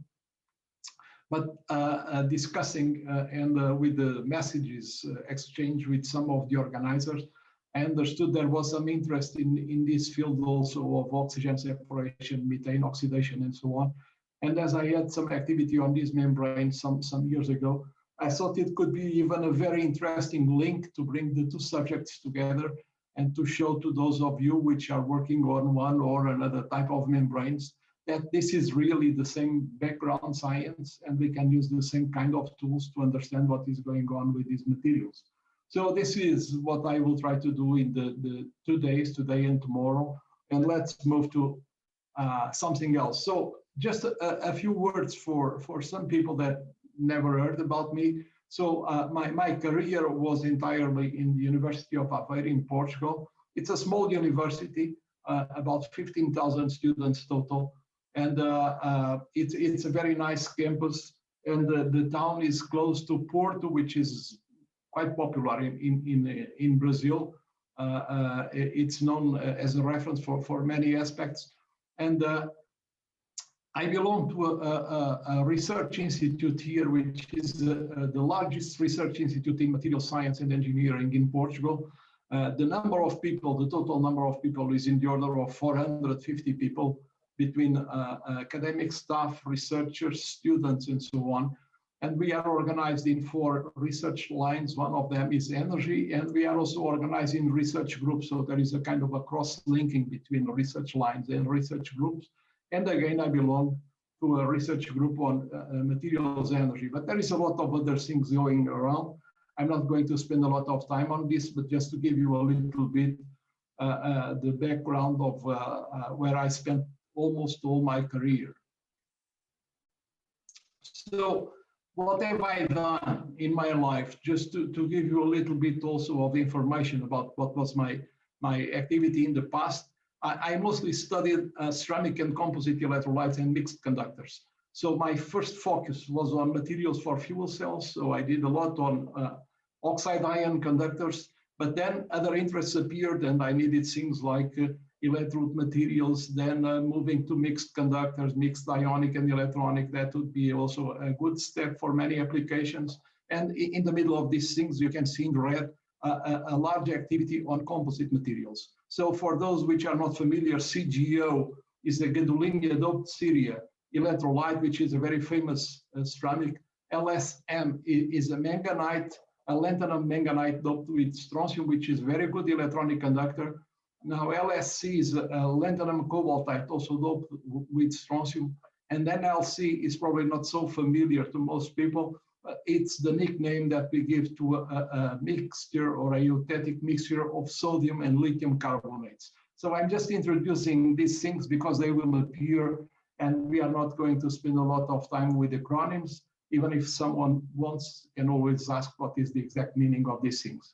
But so a lot of attention to electrolyte materials, composite, single phase, mixed conductors, fuel cell cathodes, fuel cell anodes. And another thing that I believe it's very interesting for engineering is what I call microstructural design. You are going to notice in my talks that I will be talking quite frequently not about single phase materials, but about composites, core shell microstructures, multi-layer materials. And the reason for this is that I think that in engineering, we find usually that single phase materials are not good enough to do whatever we need. So the number of complex properties that we need is so large that we cannot get them from a single phase material. And if you look around you, you realize immediately that many of the engineering materials are not really single phase materials. So we should have an open mind about this and somehow forget a bit that we just want to use single phase materials. Now, usually you have a short CV, and I decided just to use these 2 photos. One from when I started as a young academic staff in '79, and another photo which is more recent. So this gives you a little bit the history of my life in 2 photos. So it's about 40 years of activity. So many materials, many interesting things that I had the chance to study throughout the years. And obviously, I will be glad to try to answer any questions that you have in the end and might even relate to other things that I'm not going to present here. So in the middle, some interesting results, also bad results. Nowadays, people is more focused in reporting only exciting results. I think science is also made of bad results, as long as we can explain them and we can take lessons out of them. So I will use a little bit of both things in this presentation today. So let's go to the talk itself. I will start with a very broad introduction. Probably you already had 10 or 20 introductions like this one, so I will do it very quickly. These things about energy problems and what are the solutions that we expect. Then I will go directly for materials, ionic materials. So my field of activity is solid state ionics, and I would like to say a few basic things about these materials which are so interesting for so many applications. So we are talking of membranes today, but these materials are mostly popular also in fuel cells. They are also popular in sensors, and the range of applications is really incredible. Then I will say a little bit more about the membranes for oxygen separation or for the specific purpose of partial oxidation of methane. And then you have this acronym POM, partial oxidation of methane.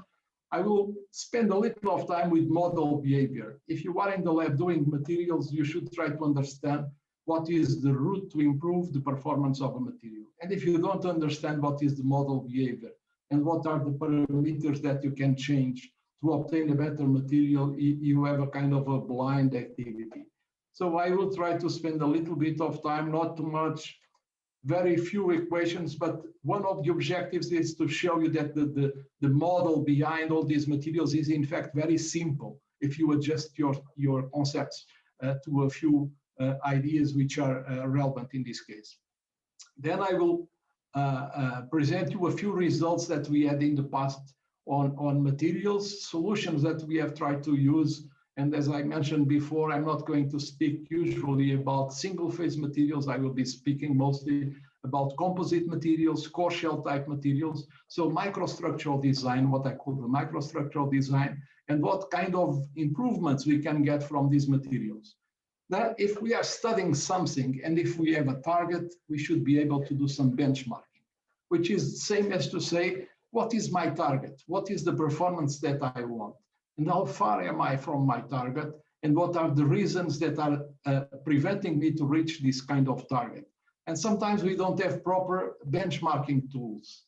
We have tables, we have some figures, some numbers that we believe we should reach, but we don't have a kind of a proper reasoning to reach this kind of benchmarking. So I will show you one or two tools for benchmarking that I believe are very interesting. And it's something that I've been working in recent years. In fact, we developed these tools for the CO2 separation membranes, but they are all characteristic of any kind of mixed conducting membranes like these ones that we are going to discuss for methane.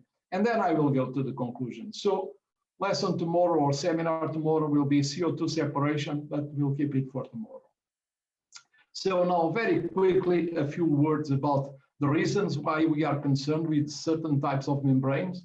This is the world energy consumption by fuel, and you can see that the vast majority, this big arrow in red, is still fuel, natural gas, coal, and oil. So this is really a problem because we are talking about fossil fuels, and we know what is the price of fossil fuels. They all have carbon, and the carbon will end up as CO2. So this is one of the big reasons or the big sources for CO2.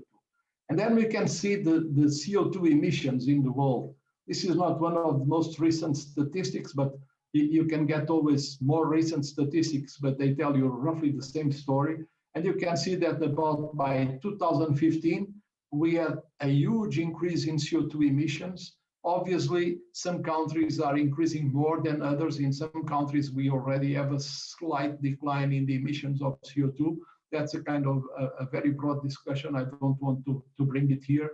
But the real important issue is that the CO2 emissions are increasing everywhere in general, and the world emissions are increasing. And this has a price. And many years ago, we can realize these are two papers. The first one is from 1999, and the others are from early 2000.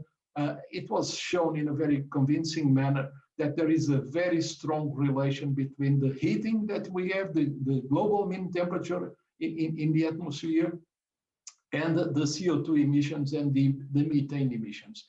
And you can go through centuries and you can go to recent times and you see exactly the same thing. So we have roughly a situation where we know that the higher CO2 emissions follow in parallel with the heating that we are seeing every time more and more.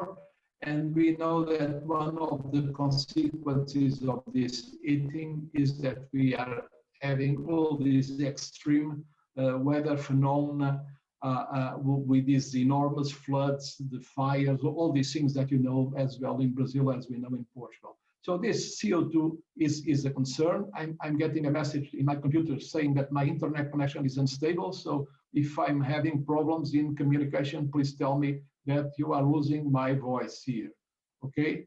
So this is the frame situation that we have. Besides this situation, we have another problem that we have to always to ask, how long are we going to have fossil fuels? There are many statistics and predictions about for how long we are going to have oil, coal, natural gas, and so on. In general, most people believe that oil, or at least cheap and easy oil, is the first one disappearing. Some predictions were kind of pessimistic and were saying that we would be about getting to the limit of the cheap oil. You know better than that in Brazil, that recent discoveries might be changing the scenario. But nevertheless, we also have the feeling that you have to dig every time deeper, and you are getting oil, which is every time more and more expensive, and you have every time a more and more difficult production of oil. So this is exactly what we have. So gas, natural gas, and coal, we have a lot more. But this is just to say that even the oil, which is a very important fuel nowadays, is something that it's really partly disappearing. And then there is another thing that most people don't speak about, which is the world population. And you can see also in these statistics that Asia mostly and Africa are still growing enormously, the population. So we see that even with many constraints in countries like China and so on, the population is growing. And this means that if you have more people, you have more energy demand. So this is something that you cannot just avoid. It's normal. So we arrive to a point where we still have fossil fuels as the main energy source. They are also the source of CO2 emissions with a very negative climate impact, and we all know that. We have decreasing availability of cheap oil, and we have an increasing energy demand due to population growth, plus leveling of living standards. We must realize that in many areas of the world, the living standards are still very modest, and everybody also wants to have a refrigerator and a TV set and this and that and that. And so this kind of leveling of living standards means that you need more energy to provide to these people. So altogether, these things are really a dead-end street, and you probably know this sign also, or we have to find new solutions. Interestingly, what we call nowadays as one of the big solutions to avoid the fossil fuels is to use hydrogen. And the first attempts about hydrogen technology are already from the first half of the 19th century. I will just speak for a few minutes about these two guys, one English and the other Swiss, that in the early 19th century were doing experiments about fuel cells and reported for the first time the possibility to generate electricity if you have hydrogen. So hydrogen was identified very early as a very interesting source of energy, but nevertheless, for many, many years, nobody paid too much attention to energy from hydrogen. So it was more than 100 years after that, already in the 20th century, in the 1975, that in a conference in Miami, a group of researchers, and one of the leading ones was Professor Veziroglu, a guy from Turkey that moved to the United States, and he was the founder of the International Journal of Hydrogen Energy. And so they all together introduced for the first time this idea of the hydrogen economy, and they created the International Association for Hydrogen Energy. And so this subject of hydrogen became a more clear subject in our mind. So roughly, if we can leave fossil fuels, that's an advantage. The best candidate to replace some fuels is hydrogen. And so the problem is, how do we get hydrogen?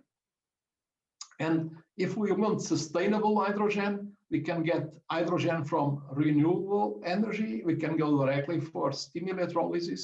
And then we have hydrogen, and then with fuel cells, we end up with green power, which is very, very interesting. In Brazil, you have a very special solution, which is the bioethanol. But again, we must go for the conversion of ethanol. In the end, we have hydrogen, but ethanol has these two reddish atoms of carbon, and you end up with CO2. So although this is a kind of a recyclable carbon, because you are going to get again the carbon in ethanol, you have a step that you need, which is CO2 separation. So here we are starting to introduce the need for membranes to do different types of separation. But if we have all this renewable and clean hydrogen, reality is that most of the hydrogen that we have now as a chemical supply is not coming from renewable energy, it's coming from fuels, namely methane, natural gas. And the solution for this is that you use methane, and you add your methane in a reactor to obtain the partial oxidation. And so you start with the molecule of methane, you add a little bit of oxygen, you end up with carbon monoxide and hydrogen.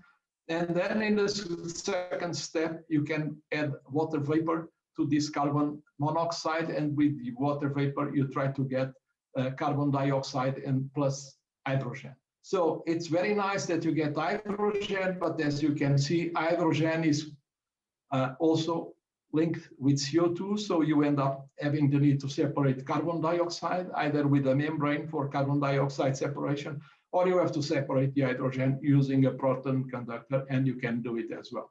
So an important step in this case is this partial oxidation. We have different technologies for this partial oxidation. If you are doing it using standard catalytic procedures, this is not a very interesting solution, and so there is this dream that you can do the partial oxidation of methane using an electrochemical membrane, and this will be the subject of my talk today. So how does it work? We have here a scheme. So you have here the methane molecule, we have here our membrane, we have air in one side of the membrane, we have methane in the other side of the membrane, and what we have is that the oxygen from air will get ionized, reaching the membrane, will pick 2 electrons, will move across the membrane, will get to the other side of the membrane, and the oxide ions will react with the methane molecules. You end up with the carbon monoxide and the hydrogen. So now if you look at the membrane carefully, you see that you have 2 types of species moving inside the membrane. The the orange one and the large ones, or the brownish ones, are the oxide ions. But when the oxide ions reach the other side of the membrane, they release the electrons, and the electrons must travel back to ionize again the oxygen atoms that are coming from the air molecule. So as you can see, we have 2 electrical flows inside the membrane. Everything, all the transport is electrical. Everything is inside the membrane. And this is what we call, in general, ambipolar conductivity or ambipolar transport. And I'm introducing this concept because this will be very much used in the remaining part of this talk and tomorrow's talk. So these materials are very important, and you want these materials to have at the same time a very high oxide ion conductivity and a very high electron conductivity. And if you get a material like this, then you have a good membrane. You can see here something at the surface of the membrane. So sometimes it's interesting that you get a kind of a catalytic or a surface effect to enhance the exchange of gases and the reaction rates at the surface of the membrane, but it's not mandatory. You can have just the mixed conductor, the mixed oxide and the electron conductor. So this is in general what you have for a membrane for partial oxidation. So to give you a little bit the picture of my interest about the membranes, you can realize that I started with this issue of membranes for oxygen separation some 20 years ago. And roughly I ended up about 10 years ago. So this is why I call it all data global perspective. So I'm not going to tell you anything about very exciting last year results. I will keep that for tomorrow for the CO2 membranes. But since I've been working on materials for gas separation and oxygen separation membranes for more than 10 years, I just collected the several aspects: composite materials, grain boundary engineering, thermal and chemical expansion, surface modification, and so on. And this will be the subject of my talk in the coming slides. So start with interesting aspects of solids, ionic solids. We have here a scheme of a structure, and I use usually this kind of photo that I picked from an airport. Mostly people traveling in Europe knows exactly what this means. There is a low-cost company, and you can enter the low cost just with a bag that must have this exact size. So if the bag is larger, they force you to pay extra money, and you cannot take the bag with you. So I use the solids with a little bit the same kind of scheme. So if you have a solid, and if you have a vacant position, a vacancy, then if the other atom or ion that you want to put there is very large, you can't do it. In fact, if it's very small, it's also unstable. So this is really what gives us a very selective performance of solid state membranes. And this is one of the advantages of electrochemical membranes, solid state electrochemical membranes. They are very much selective. You can have conduction by usually one ionic species. Very unlikely you'll have a significant second species which is relevant. Okay, now a few fast definitions. If you study any of these materials which are interesting for membranes, and if you study their conductivity as a function of PO2, a kind of a classical example is a material which has a very stable oxide ion conductivity, which is this flat line in this diagram.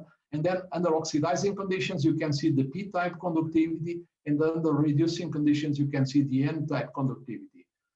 If you want to use this material in a fuel cell, you have to exploit it just in this range of oxygen activity, where it's almost fully ionic, so it's the so-called electrolytic domain.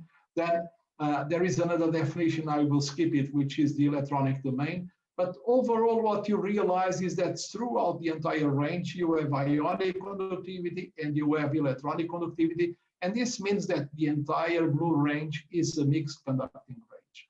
But look, the ionic is stable, but the electronic is changing with PO2. And this is very important for the applications of membranes, namely when you are trying to do the oxidation of methane, because one side of the membrane will be in air, very likely in this kind of P-type region, and the other side of the membrane will be under reducing conditions in contact with methane, so it's very likely to be closer to the N-type. And in between, we have this valley with very little electronic conductivity. So this is a scheme.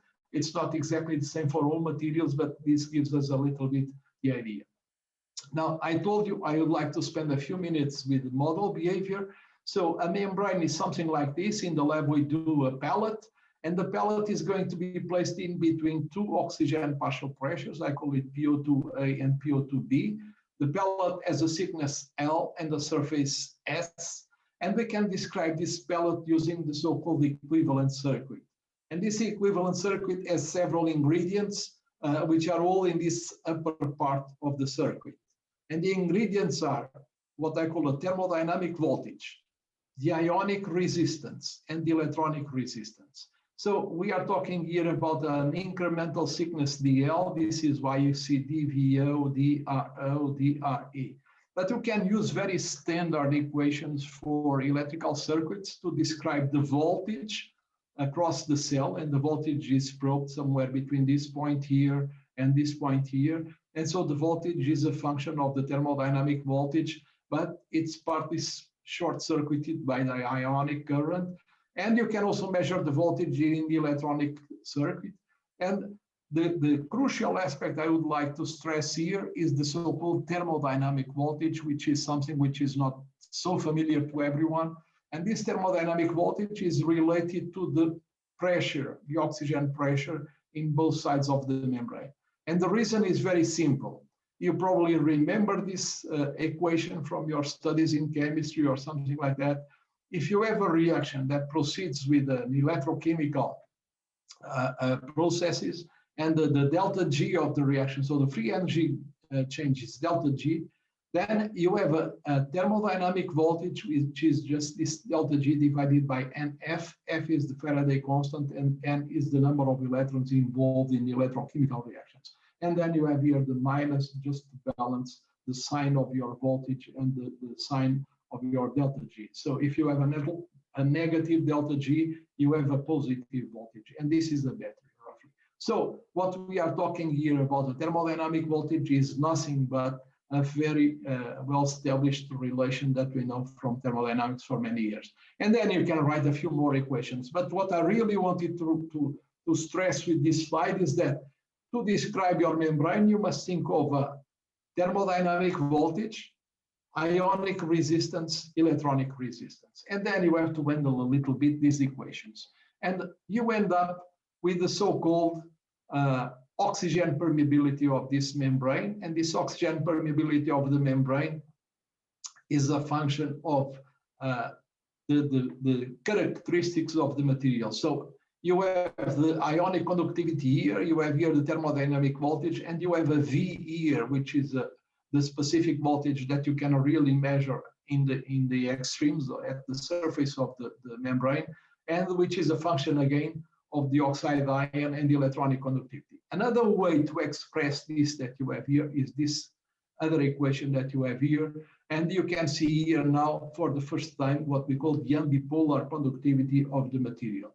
And for a material with mixed oxide ion and electron conductivity, the ambipolar conductivity is the product of these two conductivities divided by the sum of exactly the same two conductivities. Now, sigma O, the oxide ion conductivity, usually is independent of the oxygen pressure. But the electronic conductivity, as I showed before, is strongly dependent on the oxygen pressure. So you can only perform this operation and estimate the integral if you have the exact expression to do this. There are many examples where you can do this, but nevertheless, point to stress now is that your oxygen flow across the cell as ionic current is a function, namely of this ambipolar conductivity. You can just use these equations and do some plots with an Excel file or something like that. And for instance, for zirconia, which is a very well-known material, if you pick yttrium-stabilized zirconia at a temperature of 1000 centigrades, and you have one of the sides in contact with air, and you have a thickness of your zirconia pellet of 50 micrometers, you see that the permeability, oxygen permeability of the material increases, then stops a bit of increasing and then increases again. And if you want to understand why is it that it increases quickly firstly and then stops and then goes up again, you must recall the diagram of conductivity. So you start in air, you have a little bit of p-type conductivity, it's still high, then the p-type conductivity is going down, the n-type is still very, very low, and so you have here this n-type transition. And then when the n-type conductivity increases, then the permeability is going to increase. So the problem with most membranes is that they really have to go from p-type to n-type, or you have at least to face a very huge change in the electronic conductivity of the membrane. But this is the model in general. So now trying to reach the kind of relation I wanted to give you, what I'll say is a kind of a photo, a very simple photo of what you have to be focused. So this was the equation that I showed before. JO is a current density, so it's the current of oxide ions inside the membrane, and then you have here the ambipolar conductivity. And I told you that the problem, which is very tricky here, is the electronic conductivity depends on oxygen partial pressure. So to perform this integral, you must have expressions for this, or you use a kind of a trick and you say, let's call it average ambipolar conductivity, which is constant. Then you can perform very easily this integral and you end up with something like this. You end up with the ambipolar average ambipolar conductivity. You have here logarithm of PO2 PO2, which are the two extremes of the conditions that you have in your membrane. And if you want this is a different way to express the molar flux instead of the current density. And again, if you pick now the first equation that we just saw before, and you use again this concept of the average ambipolar conductivity, you end up with this yellowish relation here. You can group this in a different manner. I just moving here the logarithm of PO2 to this side of the equation. And you can see now that this value for people used to work with oxygen sensors, this is what we call most times the Nernst law. So this is the thermodynamic voltage that I told you before. So this is really the driving force for the current inside the membrane. And if you do a little bit more of manipulation to these quantities that you have here, you end up with this very interesting result. The ambipolar resistance of your membrane is simply the ratio of the thermodynamic voltage by the current that you have across the membrane. And if you remember this is the Ohm's law. So I spent a little of time with all these equations just to show you that the performance of a permeating membrane, to a certain extent, you can just imagine this performance thinking of the Ohm's law. And what are the important terms that you have here? Thermodynamic voltage, which is determined by the boundary conditions of PO2 across your membrane. And then you have the ambipolar resistance or the ambipolar conductivity of your membrane. This has to do with the material. This is where the materials engineers can really do something. And the result of these two things will be the separation rate or the oxygen flux or whatever you want to call it. But the membrane is just going to operate like this. Okay, so this was I say, more or less boring part of the talk, but I think it's important because we are going to use it later. Now, what can we do with materials? And I told you that my emphasis in materials design is always to play with microstructural effects. So we start with the phase pure material, a crystal, then we can dope and have some defects, and then we can go for core shell microstructures. So where we create around the grains, we create a reasonably different kind of material, and these are all schematics, obviously, but just to show us the kind of materials we can dream about. And the second kind of material that we have here is we start with a phase pure polycrystal, and then we move for a composite. So we are just replacing grains of one phase by grains of another phase, and we get a totally different type of material. So these are the kind of microstructural effects I want to show you in the coming slides. Now, what kind of materials were tested for many years and are still tested as interesting materials for partial oxidation of methane or oxygen separation? They are all coming usually from the family of perovskites and derivatives of perovskite materials, where you have usually a very large A-site ion, which is a rare earth, or alkaline earth ion, and then you have a transition metal in the B side. And these materials are very interesting because they are very versatile. They accept lots of doping, so we can do a lot changing the composition of the materials, and we can tune, namely the ionic and the electronic conductivity of these materials with these kinds of doping. We can also change things like the thermal expansion of the materials and the chemical stability. So it's very interesting. They are really versatile, and we can get lots of results by doping. But all these materials have a number of problems. The major problem is coming from the amount of mixed valence cations, things like manganese, cobalt, iron, chromium, and so on, which are responsible for a high chemical expansion. And most of these materials have a poor chemical stability under reducing conditions. And these are really the bottlenecks with these materials that people are struggling for many years. What is this idea of chemical expansion? I'm not sure if you ever dealt with this. You can pick any of these materials in air, they have a dimension. And if you start moving these materials to reducing conditions, they just grow. This is constant temperature. So I'm not talking about thermal expansion. I'm talking about chemical expansion. And the problem with ceramics is that if they expand in one side and do not expand in the other side, they crack. And this is one of the big challenges that we have with this kind of membranes. So the other one I talked to you about is chemical stability. There is this beautiful paper that Ludwig Gockler and Nakamura and Petzold published now 20, 40 years ago. So it's as old as this, but it's beautiful. I use it many times.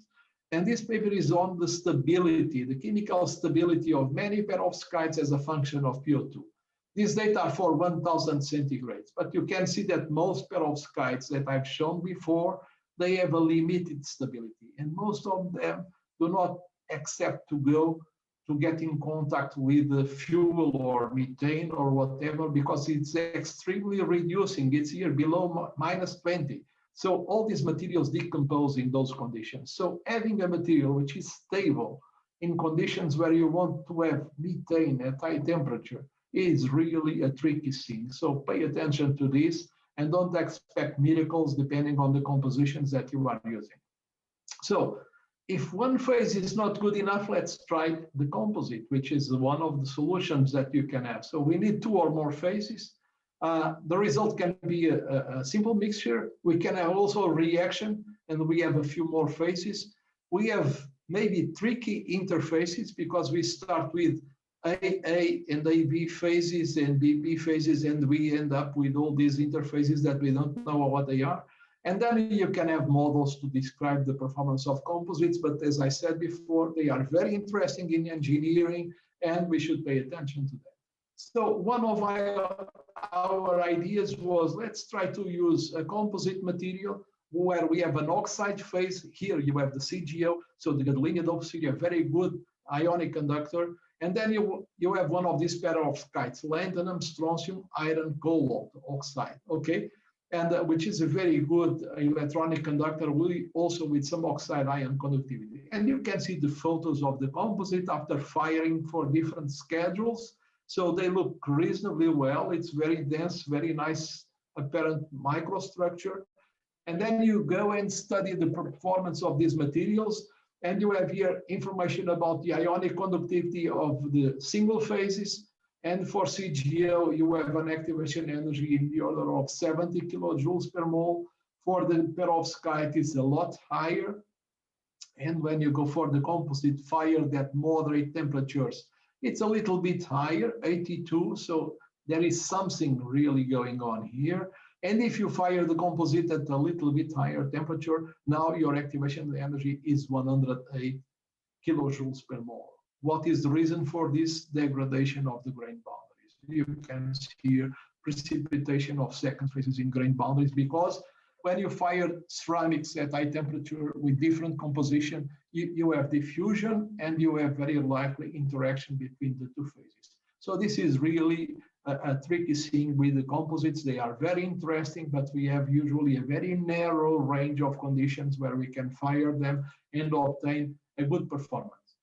Other reasons to use composite materials is to adjust things like sintering, thermal expansion, and things like that. This is also some work that we did with a different type of membrane materials. So this is about basically a strontium ferrite and with a little bit of aluminum. And we just realized that with 30% of aluminum, this was a nice material, but if we added also a little bit more of alumina, we could improve the densification of the membrane. We could increase the thermal stability of the membrane, because we could lower slightly the thermal expansion of the membrane.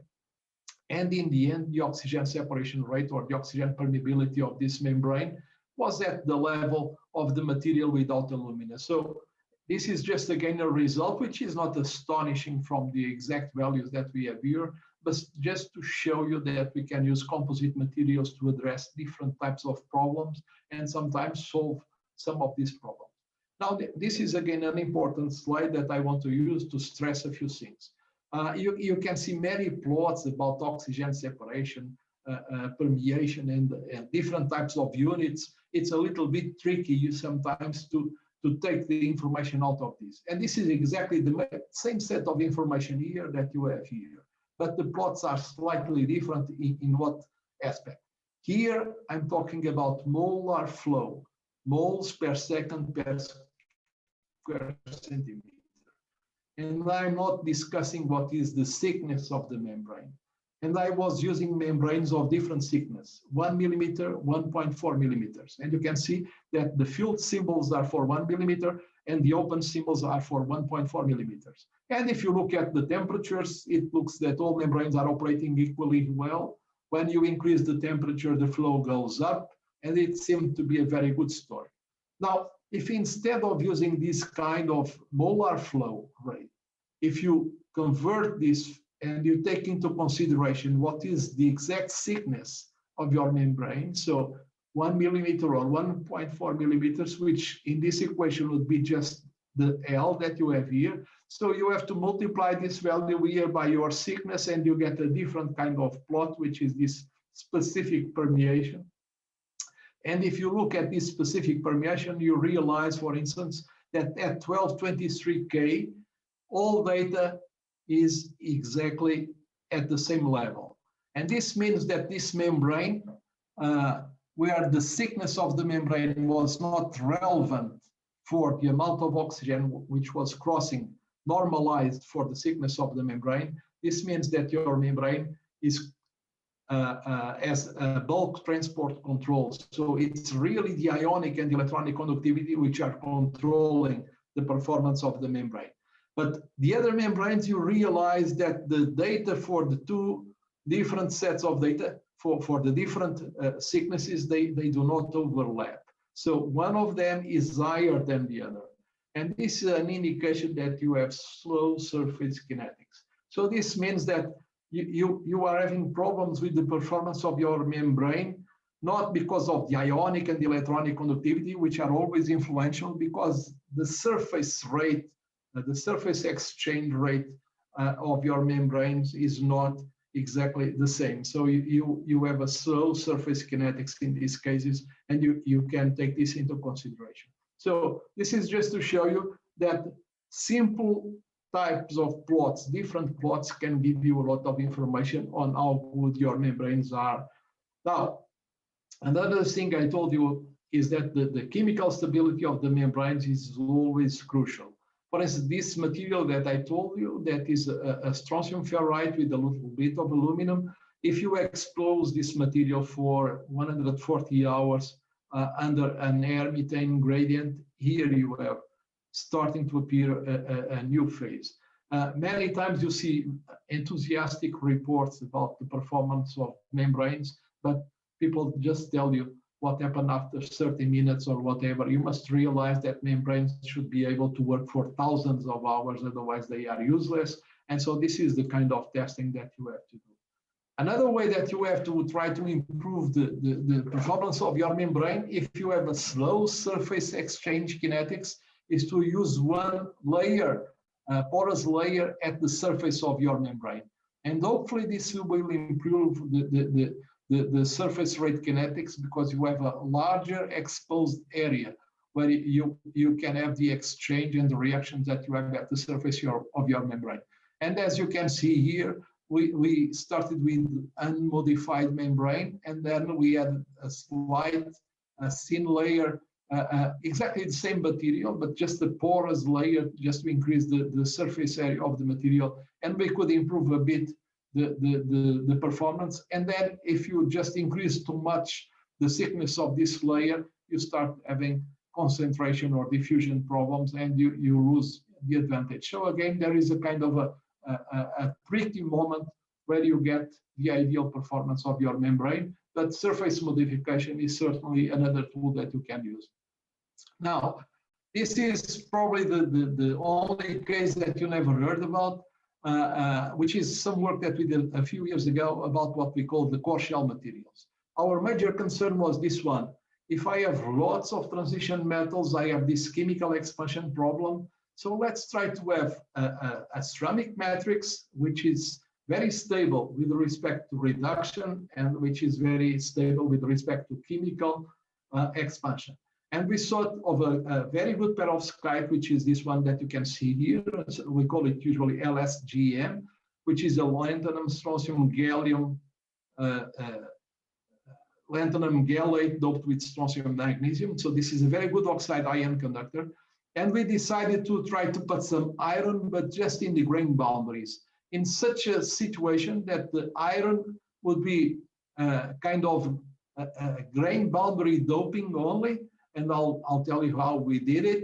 And our idea was to try to get electronic conductivity across the grain boundaries or the grain boundary region, and keep the good ionic conductivity of these materials across the grain. So the idea was to use lanthanum ferrite as a source of iron, and then we screen printed some lanthanum ferrite layers. Then we heated these layers, and we hoped that diffusion would be mostly across the grain boundaries, as you can see in this scheme. There was a very good paper from Martin from Germany that studied the diffusion of transition metals in these materials, and he realized that diffusion along grain boundaries was 3 orders of magnitude faster than across the grain. So we had a good reason to believe that the iron would go mostly across the grain boundaries. And then we removed the screen printed layers to get this material, which is a core shell. So the core is the LS-GM, and the shell is this kind of localized iron doped material. And as I said before, our target was to have very good oxide ion conductivity across the bulk grains, and to have some electronic conductivity using the couple irons 3+, 4+ across the grain boundaries. So we did this kind of doping, and I have here some ADS results to show you what happened in our material. So here you have a plot of the ratio of iron versus gallium along these lines that we have here. So in A, we start in a grain boundary, we go across the center of the grain, and we end up in a grain boundary. Look, we start in a grain boundary, goes down in the valley, and then goes up to the other extreme, which is a grain boundary. So in B, we try to keep the analysis always along the grain boundary. And as you can see, in B, you have a very stable concentration of iron and a very high concentration of iron. And in C, we start in the middle of the grain, we go across the grain boundary, and we end up in the middle of the grain. Look, we start in the middle of the grain, very little iron, grain boundary, middle of the grain. So from an EDS analysis perspective, the result was very good. Now, how could we measure this as an electrical characterization process?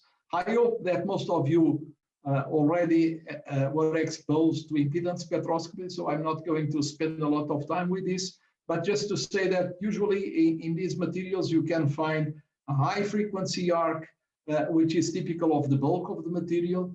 You get an intermediate frequency arc, which is typical of the grain boundary, and then you have a low frequency arc, which is the so-called electrode tail, and it's typical of the kinetics of the processes that you have at the electrodes. So we just went for impedance spectroscopy. We did some modeling.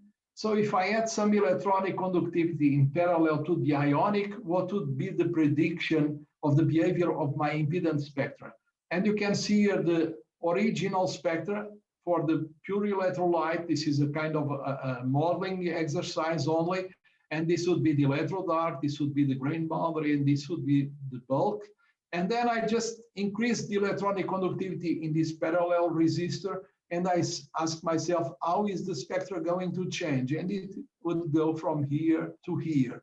And you can see that the electrode arc disappeared, the grain boundary arc almost disappeared, and only the bulk arc remained. And then we went to our materials to see how it worked. And we started with the LS-GM without any kind of iron doping in the grain boundaries. And this is the bulk, and this is the grain boundary. And then we had the first cycle of firing with iron. So first grain boundary doping, and then it starts shrinking, and then 2 cycles, and then 3 cycles. And so overall, we could increase the electronic conductivity of these materials by a few orders of magnitude, just working with the grain boundary doping. So I think this is a very interesting concept, and it's a very useful solution also if you want to change a good ionic conductor into an electronic conductor. Now we are getting close to the end of my time, and so I would like to go to more global issues. I'm using here a part of a review by actually a Brazilian, João Diniz da Costa. I don't know if he was already invited to present a talk here. You would be the right person to talk about these oxygen separation membranes. So he wrote a very nice review about the state of the art of these membranes. He's now in Australia for many years. And as you can see, there are here some important numbers. One is what is the oxygen flux that you can get in a membrane like this. Typical values are a bit around 1 millimeter per square centimeter second. In a few cases, you can get to values which are significantly larger. And here the temperature is higher. The pressure in the feed side of the membrane is also larger than usual, so it's 10 atmospheres, but nevertheless, this is a very good result. And you can see again that these materials are kind of a cocktail where you have always a huge amount of transition metals. So the issue of transition metals, chemical stability, is really a problem. And this is for tubular membranes. So in another table that he used to comment on all of fiber membranes, so we are talking about membranes now with a much smaller thickness, you can see again, let's say, modest values of oxygen flux, but also very interesting values of oxygen flux for membranes with, let's say, 0.3, 0.4 millimeters thick.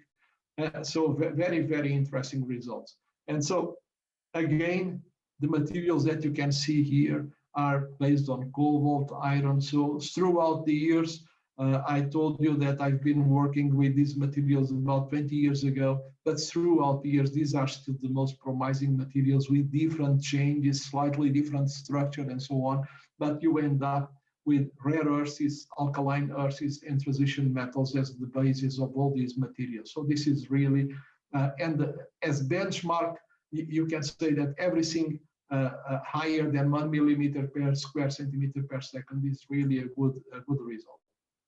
Now, another person that I believe is listening to this is Cesar Still, and he also published a kind of a review paper about the problems that you can have in permeation through mixed ionic electronic conductors. And they have this scheme, which I believe it's very interesting, because it shows us that we have an oxygen-rich side of the membrane, you have an oxygen-lean side of the membrane.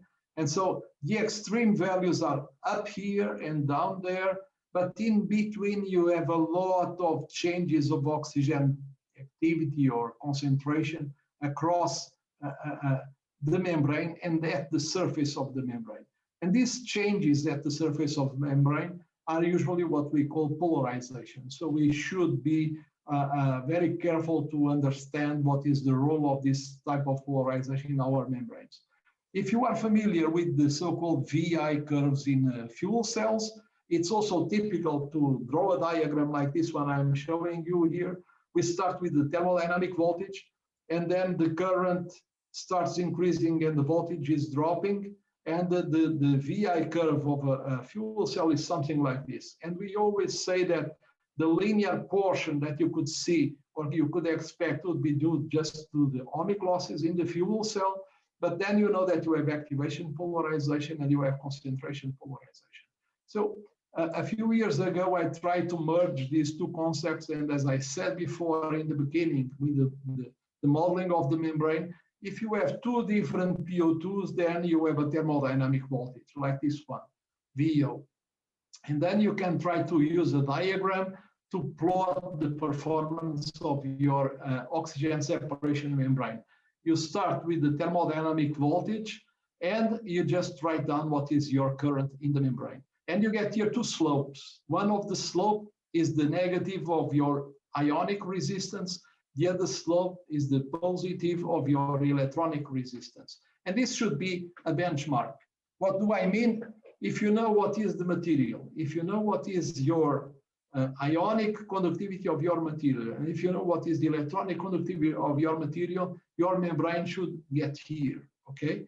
Very likely you don't get here. You stay in the middle. You stay somewhere distant from this. And then this means that you are losing part of your thermodynamic voltage with polarization losses. So we'll speak a bit more about these kind of diagrams tomorrow, which will be a focus of my talk tomorrow. But this is just to tell you that you really have something that you can use as a benchmark, and you can see if your material is performing perfectly with respect to the expected or ideal ohmic behavior and the ideal electronic behavior, or if for some reason something is going wrong.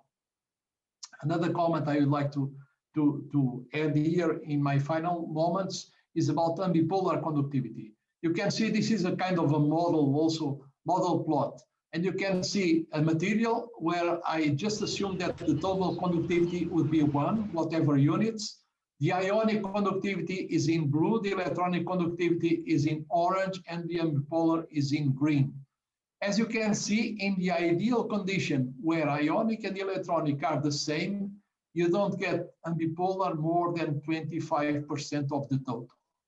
And this is a material where the ionic and the electronic conductivity are exactly the same.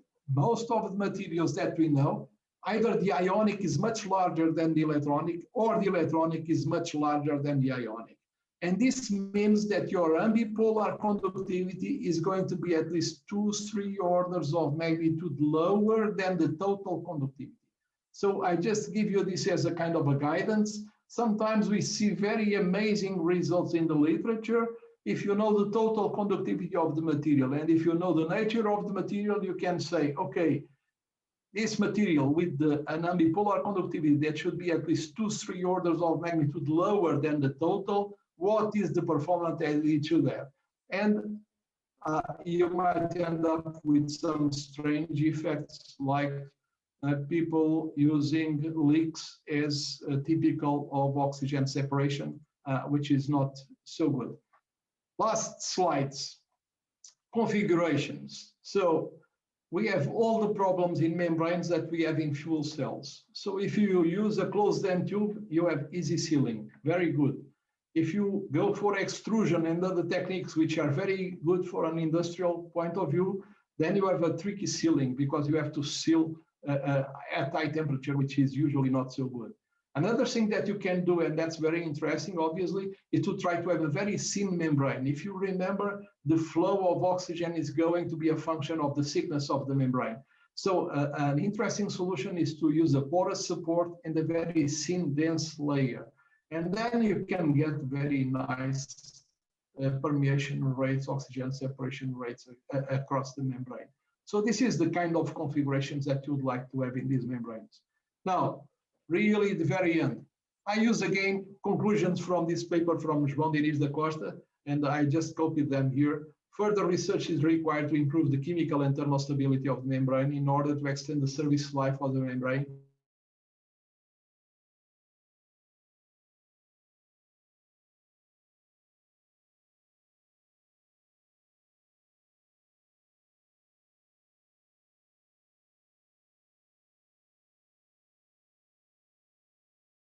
Testing membrane geometry such as hollow fibers, complex microstructures, core shell, compositional gradients, composites may offer enhanced overall performance with respect to conventional single-phase materials. And again, I emphasize engineering is about functionality. It's not about single phase.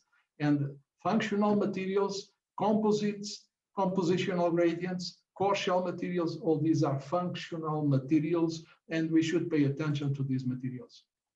So the data that I've been presenting was mostly from 3 papers, and this gives you a little bit the range of cooperation that I had by the time we did this work.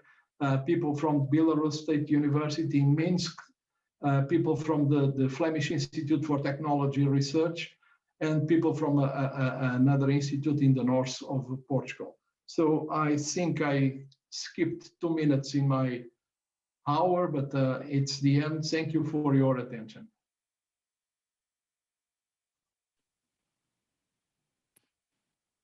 Now open for questions.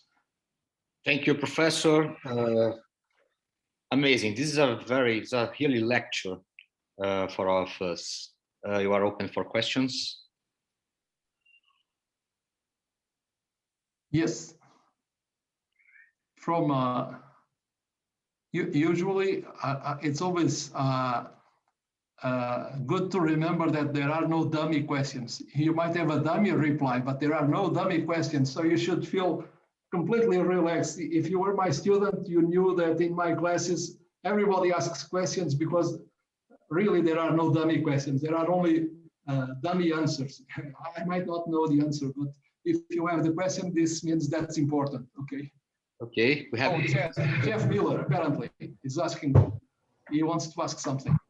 Yeah, thank you. That was very interesting. I'm not an expert in this area, but I kind of wanted to get a sense, what is the current best stability of these kinds of high temperature membranes? Can you give me a few hours, the current days, stability? months? You can have a few months already.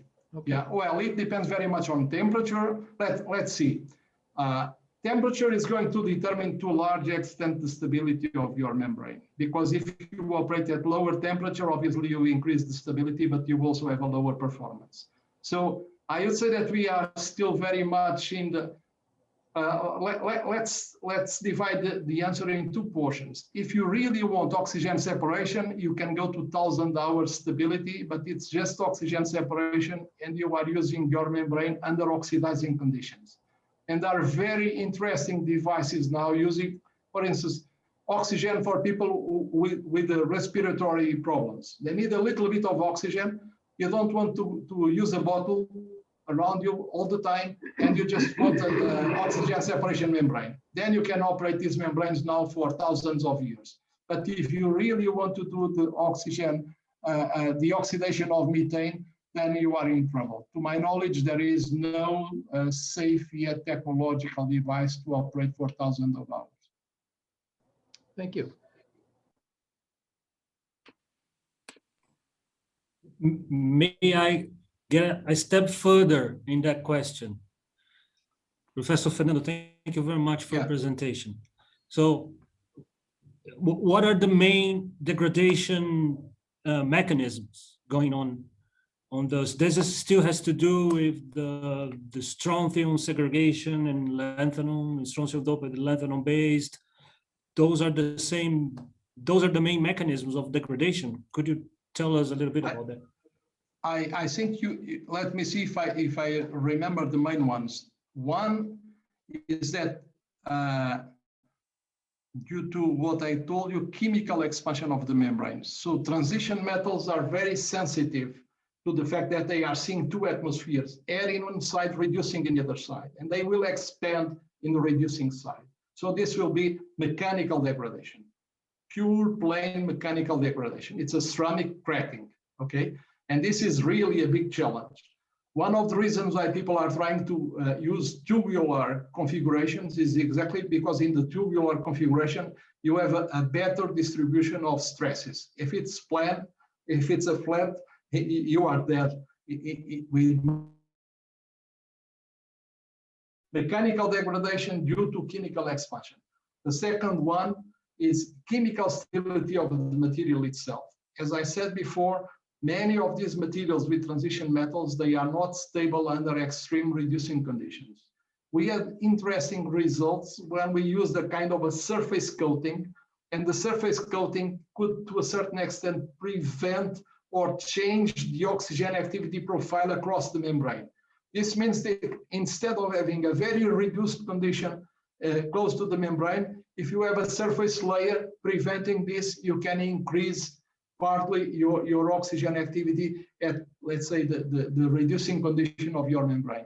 So, but this is chemical stability of the material itself. And then you have the interaction with reaction products. And alkaline earths in particular, they are very sensitive to carbonation. Others are very sensitive to hydration. So I'd say that you have different mechanisms that can sum up in most of these materials, and you don't have one single. You have the sum up of all these mechanisms. So it's really tricky.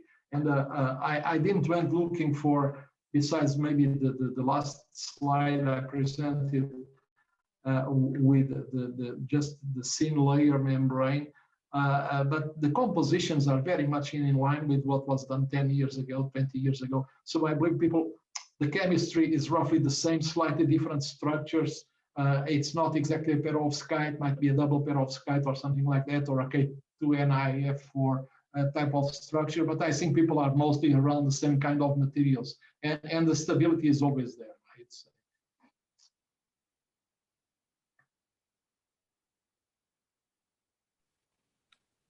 Thank you.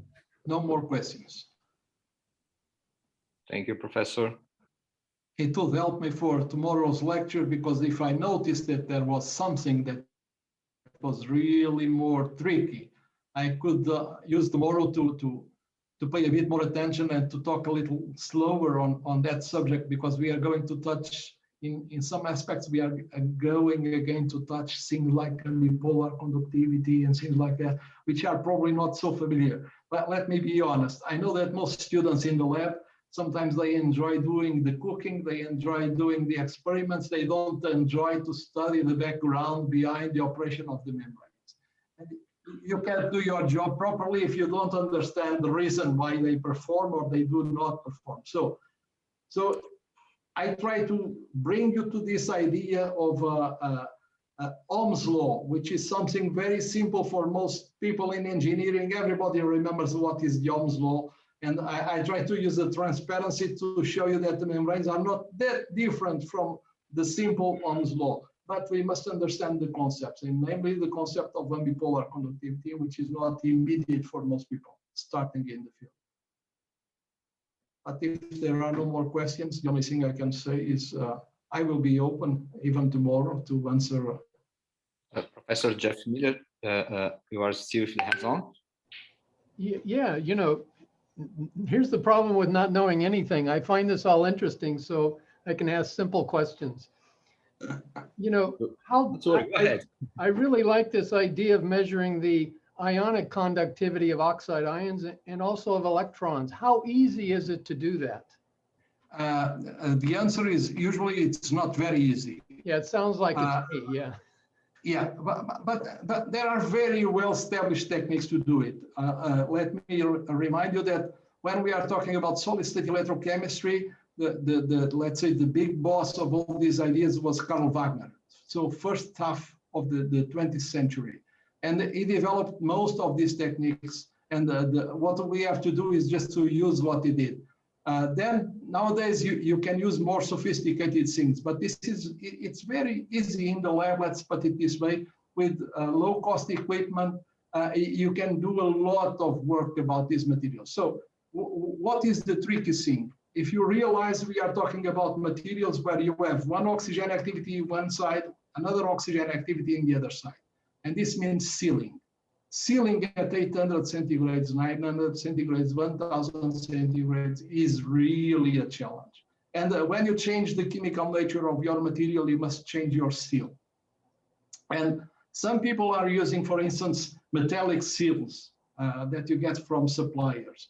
And then you introduce a messy measurement because you have electronic conductivity in your seal, just to give you an example. And you get lots of reports of things like this. So it's not that much difficult, but you must have some caution in doing these measurements. And you just use all the relations that were developed in the first half of the 20th century by Carl Wagner and other people, which built all these bases of solid-state electrochemistry. So I'd say the experimental part is a little bit tricky, but you can do it. Okay, thanks.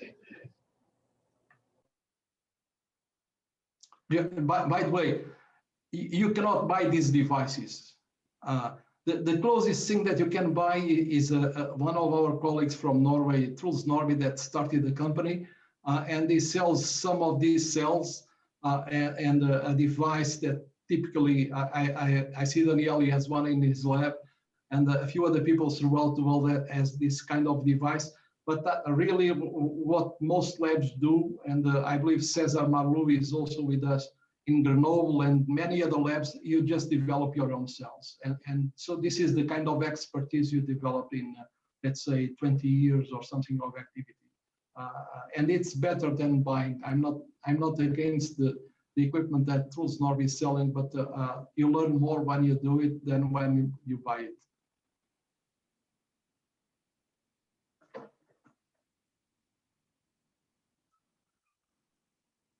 Okay. Thank you again. Okay. So you are the boss, Daniel. Now you can decide if you are going to have a coffee break or not. I will have just 1 more minute. Is there another question? Are you satisfied, Fabio? Let me use the question from our colleague before about the measurements. I had a transparency that I have not shown, but I can go back to this transparency quickly if you allow me. Okay, It could be interesting just to show you how tricky this could be doing these measurements. It's down here.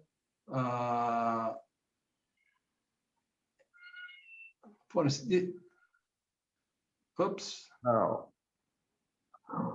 This is, are you seeing the slide? Yes. Yes, okay. This is for the setup that we use in Aveiro. And just to show you, this is a cell inside a furnace operating around 1000 centigrades. So all these things must be gas tight. And then we have here the sample that we are studying. And you can see the number 5 is a seal. This side is a seal. And you must have, in our case, you must have this number 2 is a sensor. This number 3 is a pump, an oxygen pump. And so we are talking about something which is about 1 centimeter high and 1 centimeter in diameter, and you must get there all these functionalities. So in the end, you can operate this. And if you have a student which is brave enough to fail for a number of times until he succeeds, you end up getting very good results. But this is really the kind of tricky experiments. If we were seeing the cell from Grenoble, which is different, I visited them quite a number of times, but again, you rely on ceilings and you have all sorts of tricky things. So the problem of measuring ionic and electronic in these devices is this one: sealing at high temperature, getting local information with a sensor, like this one, number 2, is a sensor of oxygen, just to know what is exactly the oxygen concentration in this chamber that you have here. And those things must be local and must be in a very small size. So it's really challenging from this point of view.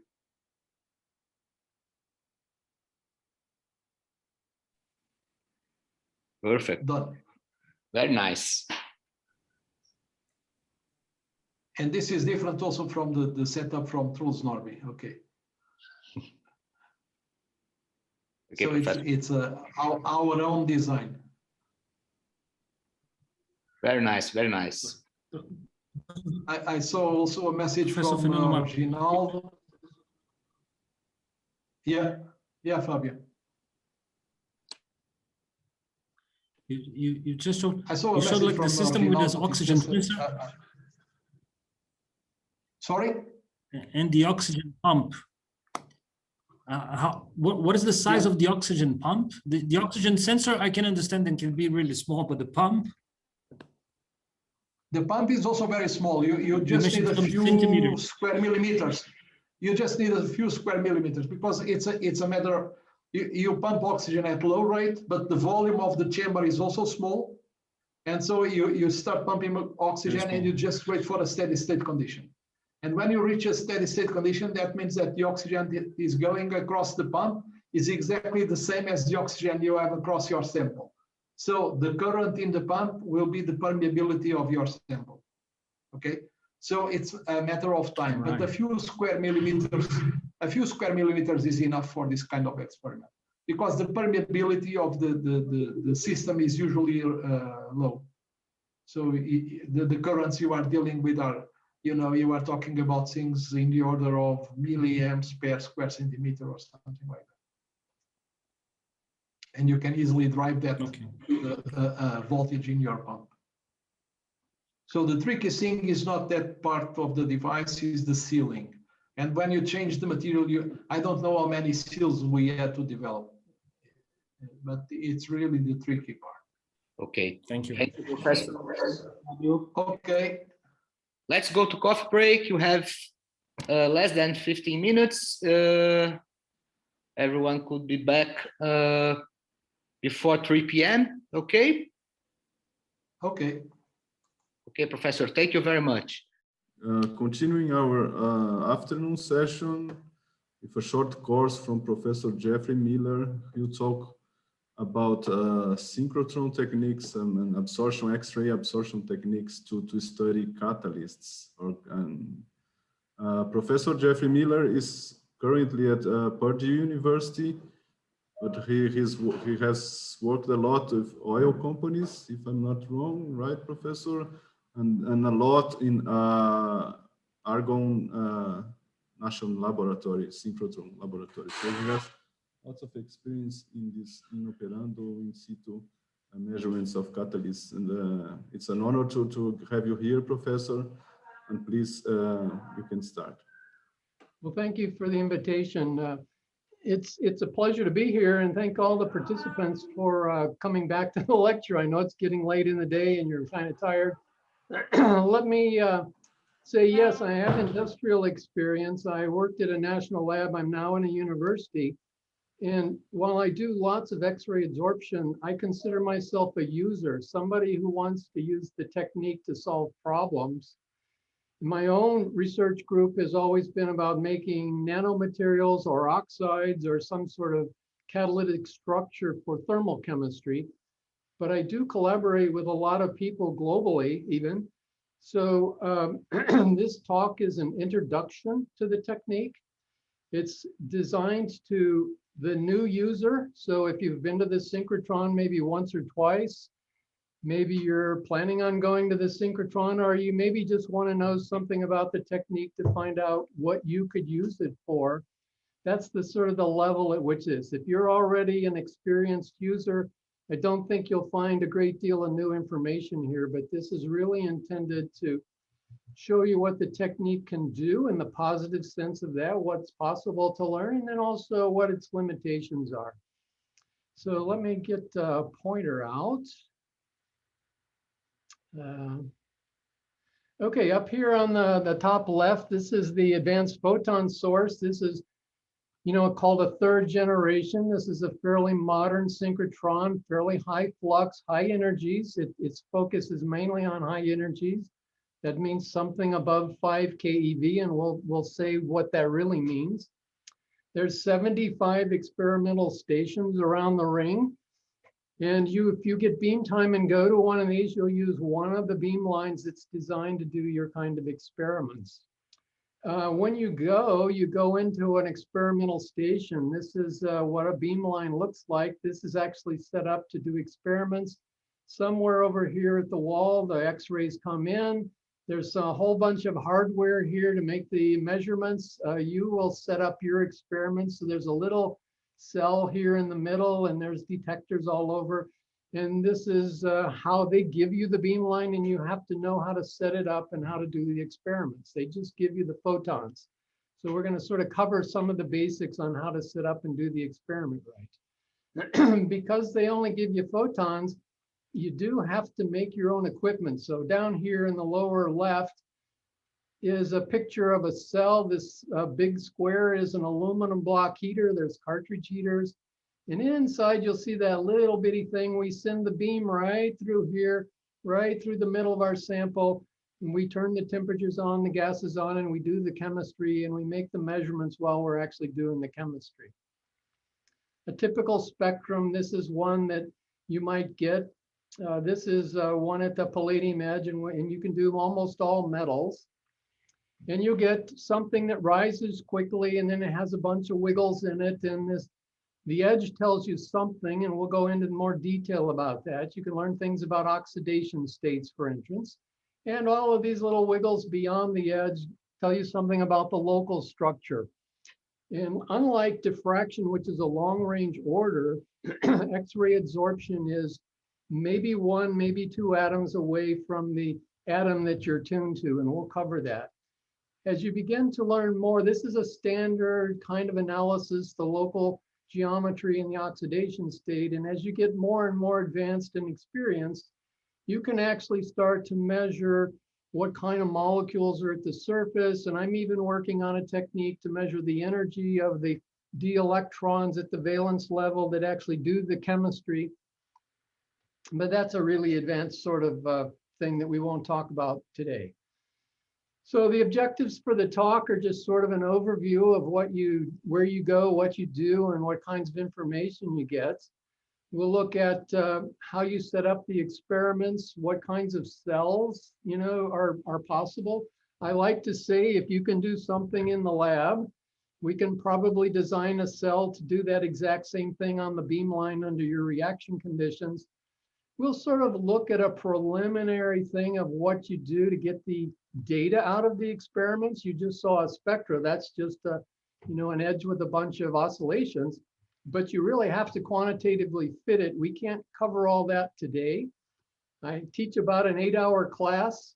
If there's an interest, we could certainly set up an online thing and we could do a separate day when everybody's available to do the full 8 hours and learn how to process data, but I'll just sort of go through the basics today. And then tomorrow I'll try to pick 1 or 2 samples to sort of show you what kinds of things you can do, what spectra look like, see what you can really learn. And also to point out what you really, you have to be a little cautious with when your interpretation. Okay, so this is the X-ray adsorption spectroscopy. We use hard X-rays generated at the synchrotron, and we pointed at our sample. And what typically is characteristic about X-ray adsorption is this is something that's going to ionize a core electron, and that means a 1s electron very near the nucleus, or perhaps a 2p electron. Those would be the 2 most common edges. It's element specific because every orbital in every atom has a slightly different energy in the 1s and the 2p electrons. So if I want to look at platinum, it has a different energy than gold, which has different than cobalt. And so I can tune to only the platinum atoms or the gold atoms or the iron atoms in my sample. And I see only those atoms because it's element specific. And what we're going to do is we're going to photoionize an electron out of this core, and it's going to go off with a kinetic energy, and it's going to scatter against its neighbors. And because it's an electron, the distance that it can go is not very far, 1 atom, 2 atoms away, and that means that we have local structure. The advantage of this, while that's a limitation, you don't get any long range order. What is an advantage is I no longer need crystalline materials. So I can take amorphous materials, I can take solutions, anything I can tune to any element, and I'll show you some cells to do those kinds of things. Okay, got to look at a little physics. The 2 things, the quantum numbers that are most important, I just showed you. We're going to look at core electrons. And so you'll see if you read a paper where somebody's done some XFs, they'll talk about K edges. If we go back to the Bohr atom, very early on in the physicists defined the first shell as the K shell, and that's the 1s electron. The second shell is the L shell. That's a 2s and 2p electrons. And even though there are 2s, we're mostly going to be focused on the 2p. So you'll see in the spectra, we're either going to be looking at the K edge, a 1s electron, or an L edge, typically a 2p if it's not otherwise defined. There are other shells, but these are usually outside the energy range of most synchrotrons. The second quantum number is that which defines an S or a P or a D, and these are important in terms of selection rules. This is an electronic excitation. The electrons in matter are interacting with the X-rays, electromagnetic radiation, and so they actually follow the standard sort of electromagnetic transition rules. And so there's something called Fermi's golden rule, and it says the transition probability is proportional to the ground state in the final state. And there's a particular operator, and for electromagnetic radiation, it's a dipole operator. So we're going to, you can be very quantitative about this. And so if you're into theory, you can actually write out all the details and figure out the ground state wave functions and the final state wave functions. The problem is, a 1s electron in a heavy atom is, figuring out the energy of this quantitatively is difficult. So this is really, this is the proper equation, but quantitatively determining these wave functions is, I don't know if it's even possible. I'm not the theory kind of guy who could answer that. What is important about this equation is that the dipole selection rules mean that I have to go from, if I'm doing an S electron, the allowed transition is to a empty p state. I'm ionizing an electron from the core to an empty p state. And in most molecules, those are anti-bonding orbitals near the valence level. And so that doesn't give you very much insight into the electronic and chemical properties of the material. It's much more of a fingerprint of the composition of the material.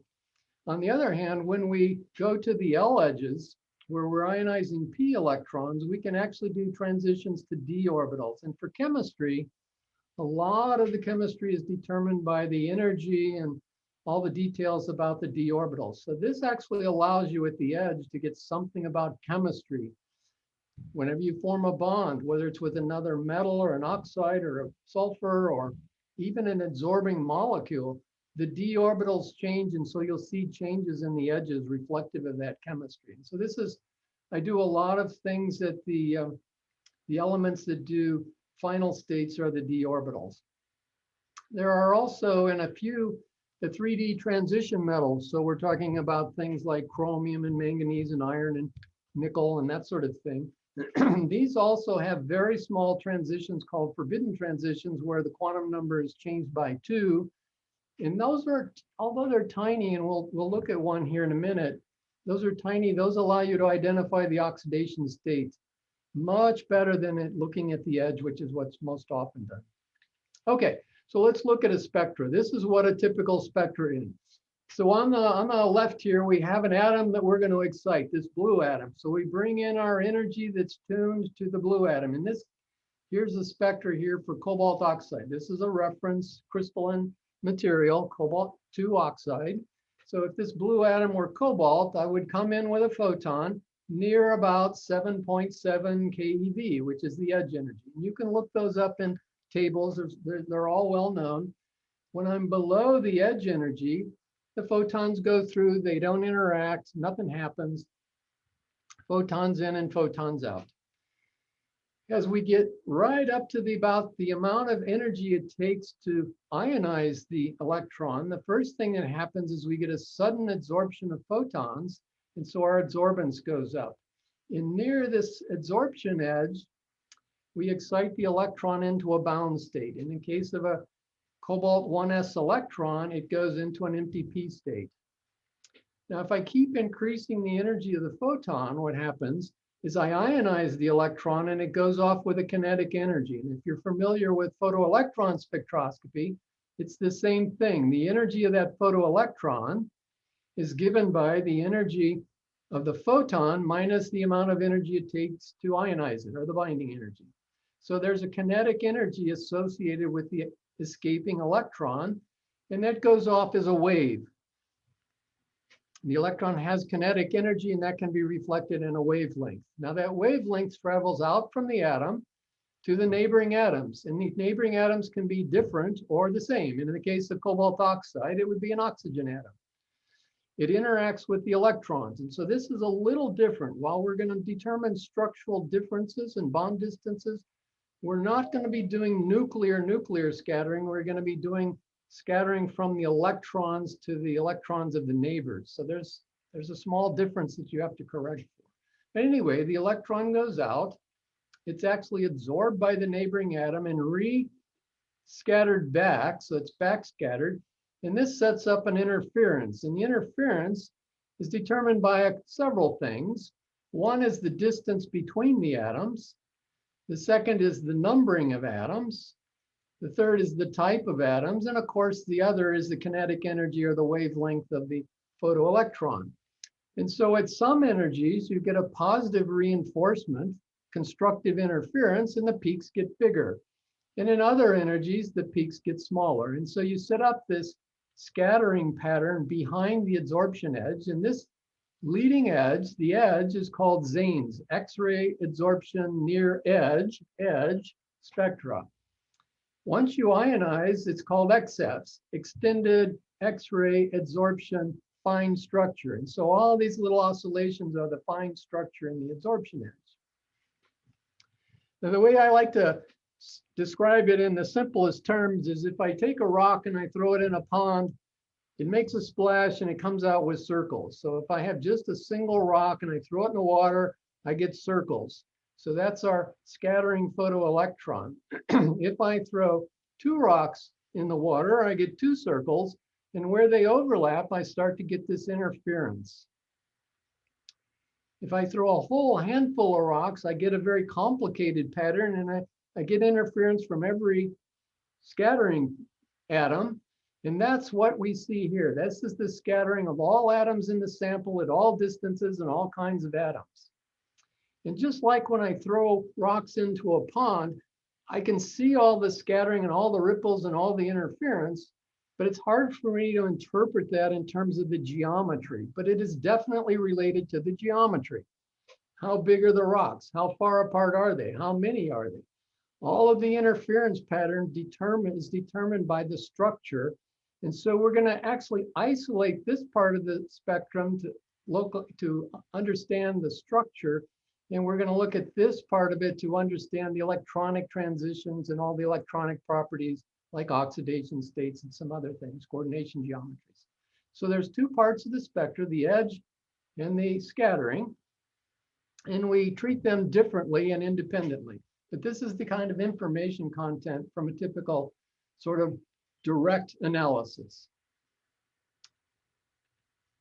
Okay, so here's just sort of a quick summary and things to think about. This is similar to XPS in that we're going to ionize an electron from the sample, and that happens at a specific energy.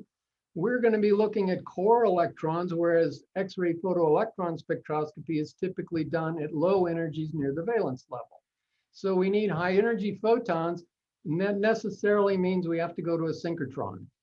So anywhere you're going to go do this, you're going to go to a synchrotron to make these measurements.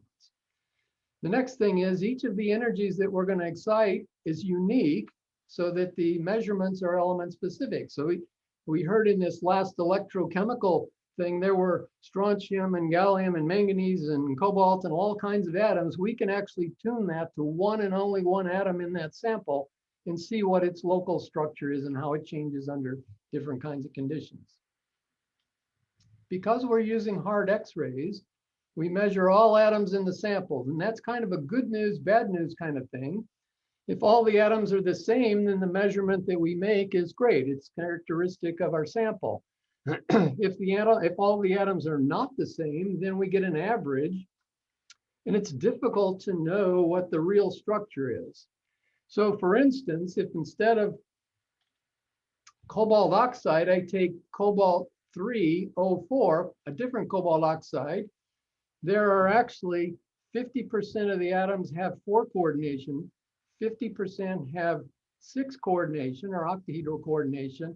They're at a ratio of 1 to 1, so the average coordination is 5, and the bond distances are very similar. So there are no atoms with 5 bonds. There are 50% with 4 and 50% with 6. So you have to use a little bit of other information to interpret the results, but the measurement would say there's 5 bonds to each cobalt.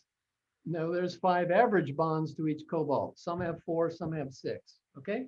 So you just have to be a little careful. So what I always try to do in all of my samples is best I can do it, I try to make all atoms in the same structure, and then you're pretty close to getting the right structure. As we saw below the binding energy, there's no adsorption. As we come up to the edge, we excite that core electron into a bound, anti-bonding, typically anti-bonding valence orbital or empty valence orbital. And for S's, it's an anti-bonding, but for the L edges, it can be a bonding orbital. And these follow the dipole selection rules.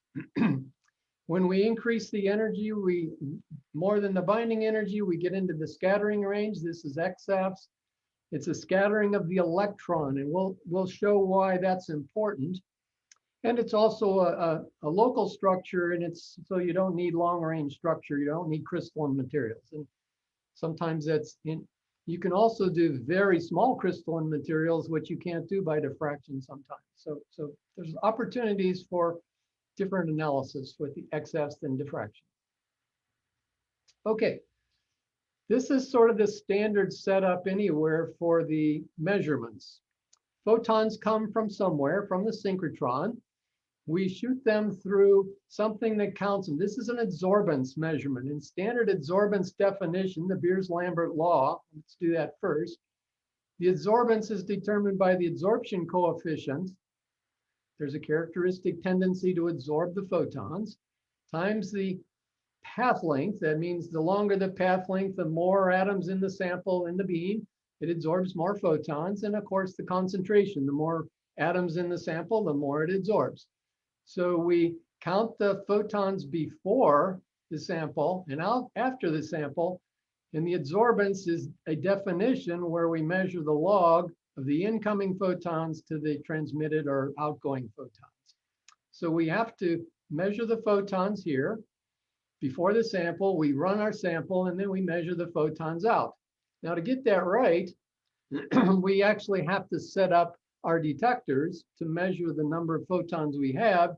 And we also then have to calculate the amount of sample we use so that enough photons go through to give us a nice big signal without absorbing all the beam, because we have to get some photons out so that we can take the log of the incoming to the outgoing photons. Okay. Every time we do an absorption experiment on a sample, we also run a reference. Oftentimes, if I'm doing cobalt, I can do a cobalt foil. There are platinum foils, gold foils. If there are no foils, in some elements there are no foils, you actually can use an oxide or any other kind of known material, but you use it to calibrate your spectrometer. So we measure photons here, we go through the foil, we measure the photons here, so we can measure the adsorbance across these two ion chambers or detectors.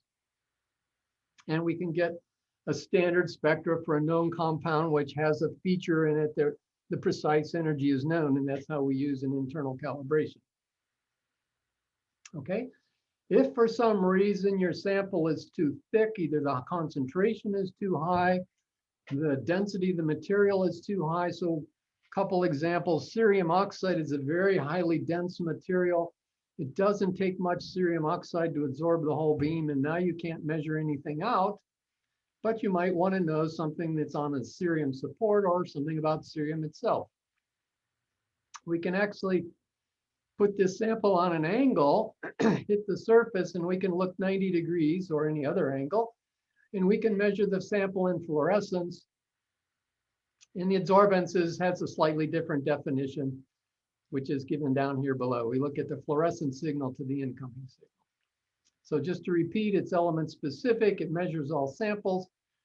Now we're looking at the kinetic energy, which is generally, so we were doing cobalt. If we go back to cobalt, we were looking at 7 keV, here 7.7, and you can see we went out to 8.6. So the kinetic energy, which is on this scale, the energy at the end minus the edge energy, that's about 1 keV. So that's typically what we do is we go about 1 keV above the adsorption edge. And we try to extract out, as I said, the neighbors, the distance between the neighbors. You can tell the type of neighbors. Light atoms scatter differently from heavier atoms. We're often looking at oxidation states and sometimes mixtures of compounds. Okay, so what I'd like to sort of do next is sort of show you what we do with this kind of thing. So I've shown you this before. This is the same spectra that we had. Now, looking at this pattern, this is the scattering pattern, this is the XFs, but this is really hard to interpret. Very much like throwing the rocks in the pond. This is an energy representation of the XFs. Okay, so this is the absolute energy, and if I subtract off the edge, this is the kinetic energy. And it's really hard to tell. I've looked at thousands, literally thousands of spectra, and except for the very simplest spectra, it's really hard to tell from the interference pattern. So what we do is we isolate this spectrum, do some processing. And we go from this energy space to a geometry space. It's what's called, this is called K space, to R space, distance space. And so what you'll see in figures in texts and figures in manuscripts is you'll typically see the Fourier transform. We'll isolate the x-axis, we'll do some math called Fourier transform, and we'll get something. 0 is the center atom, in this case, cobalt. And the first peak is the first neighbor, the closest neighbor, in this case for cobalt oxide, that's an oxygen ion. And so this is a cobalt atom scattering against an oxygen atom. And the position here, there's a magnitude. When you do the math, there's a magnitude, which is in red, and this is proportional to the number of atoms. And the imaginary part, which is the dotted line, is proportionate to the bond distance. And so to get these quantitatively, you actually have to fit these with references. And this is the class that I teach. It's 6 to 8 hours, and you can learn the basics. And then with a little practice, you can start to do more and more difficult problems. But this is the process to isolate the x-axis, turn it into something that you can analyze. And I'll sort of show you the steps in a bit. But this is the first atom closest to cobalt. And then this has enough heavy atoms. It's a second cobalt. So in this structure, there's cobalt and oxygen, but farther away from second atom away is a second cobalt. And so this is the scattering from a second cobalt atom in the sample. Now this is a nice symmetric structure, and cobalt's a nice big heavy atom, so you actually see this. A lot of times, these peaks are very small, very difficult to fit very precisely. Some people try to do that. It's very difficult. What's really good is the first, what's called the first shell, the first neighbors, and there's only one atom in this particular sample, but there might be 2 or even 3. And you can fit this first shell. The second shell becomes, sometimes you can and sometimes you can't.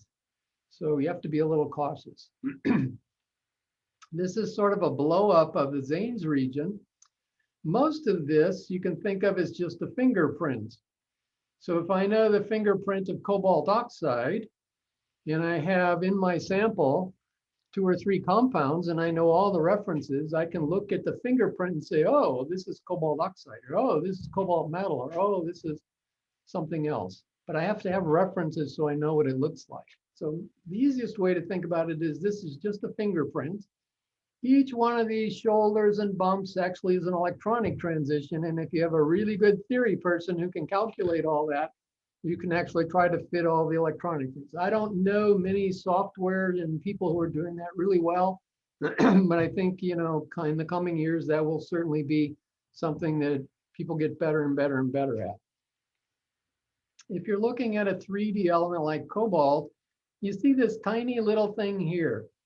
And sometimes these are called pre-edges. These are forbidden transitions. This is the dipole allowed transition. You can see it's nice and big and intense.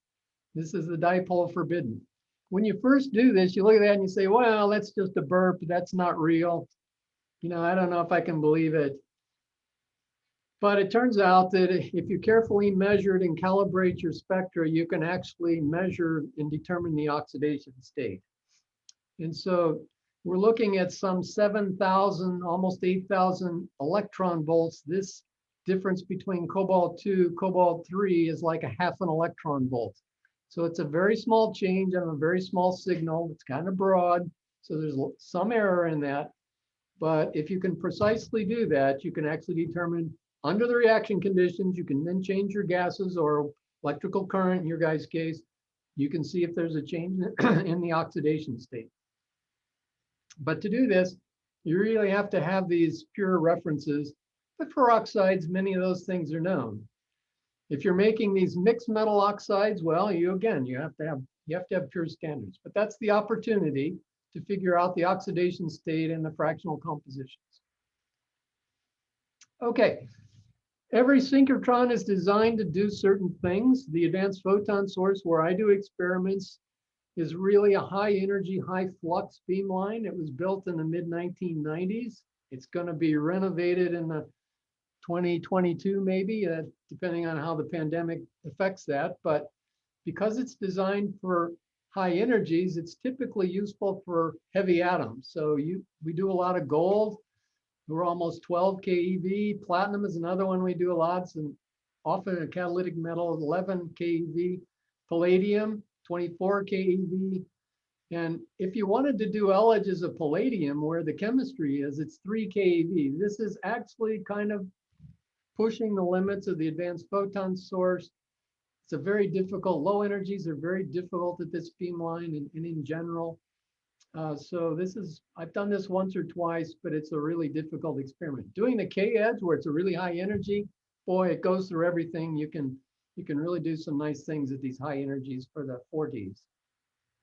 And in general, any element over phosphorus can be done at the advanced photon source. If you want to do things that are lighter than that, sulfur is possible at the advanced photon source. If you wanted to do aluminum, well, you have to go to a different synchrotron and even in a much different design beamline.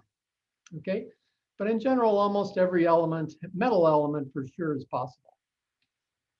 So here's the picture I had of the beamline before. This is actually, I see you're going to talk to Fabio Ribeiro on Wednesday. This is actually experiments from his group and Raj Gounder, another professor here. They do catalytic denox. So they're looking at copper and zeolite, chabazite zeolite. Here's the reactor in the sample. And they're looking at diesel emissions conversion, so converting nitrous oxides into N2 for industry. And they're running a plug flow reactor, which is here in the middle. And so you actually have to build this. This is their detector. They bring all of this stuff from school all the way to the beamline and they set it up. And I'll show you, this is actually just the reactor and the detector. And they have about 6 and 8 gases. And when they fill the whole hutch full of gas cylinders for all these gases, it gets crowded. I'll show you that picture of that in a minute. But this is a typical beamline. The photons come in at this back wall back here. And to go into the room, which is somebody's in there taking a picture, you have to turn the beam off. It's a very high energy, high flux beamline. It's very dangerous. So there's a big lead plate that comes down. So before you can go into the room, the beam is cut off. The flux is so high in all of the synchrotrons that you have a harmonic, and the harmonic has to be removed from the beam because it interferes with the spectra that you create. So this is a very high flux beamline and they don't want to, so there's different techniques. One of the techniques is to throw away half of the photons and then that gets rid of the harmonic. But this one's designed to give you the maximum number of photons, so you don't want to throw away half of them.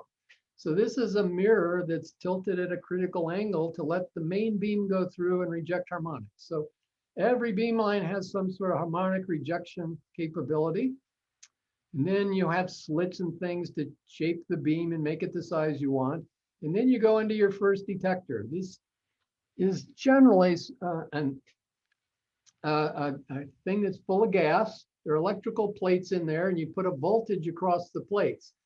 As the beam goes through the detector, it creates ions. The ions are charged and they attract to the plates inside the detector and it creates a current. The current is measured up here in a whole bunch of electronic gear. So you actually have to adjust the voltage, you have to adjust the gas composition for the specific experiments. And so when you go to a beamline, you have to learn how to do each experiment. You may have to adjust this on almost every experiment. Once you get the initial one set up, you usually don't have to adjust that. But in the final one, because you're absorbing photons, you often have to adjust the detectors on the back end almost all the time. Okay, so the maximum photons come here, they're measured. You go through your sample, you absorb photons, less photons come out here. You set this all up to measure and get a good signal. And then we do a foil, which is hidden behind. This is a little detector, it's hidden behind there. So we're doing 2 experiments simultaneous, our sample and a reference. And we have to set up the whole beamline and all the experiments, plus bring all the equipment that you want to use to do the experiments, including gases and so forth.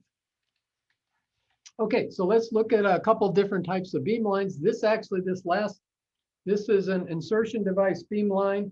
It's a very high flux. It's the maximum flux that you can get. It's designed to give you the most photons. It's a series of small magnets of oscillating poles The energy you get is over a narrow range, and every time it changes direction, it increases the flux more and more and more and gives you the maximum energy at that particular thing.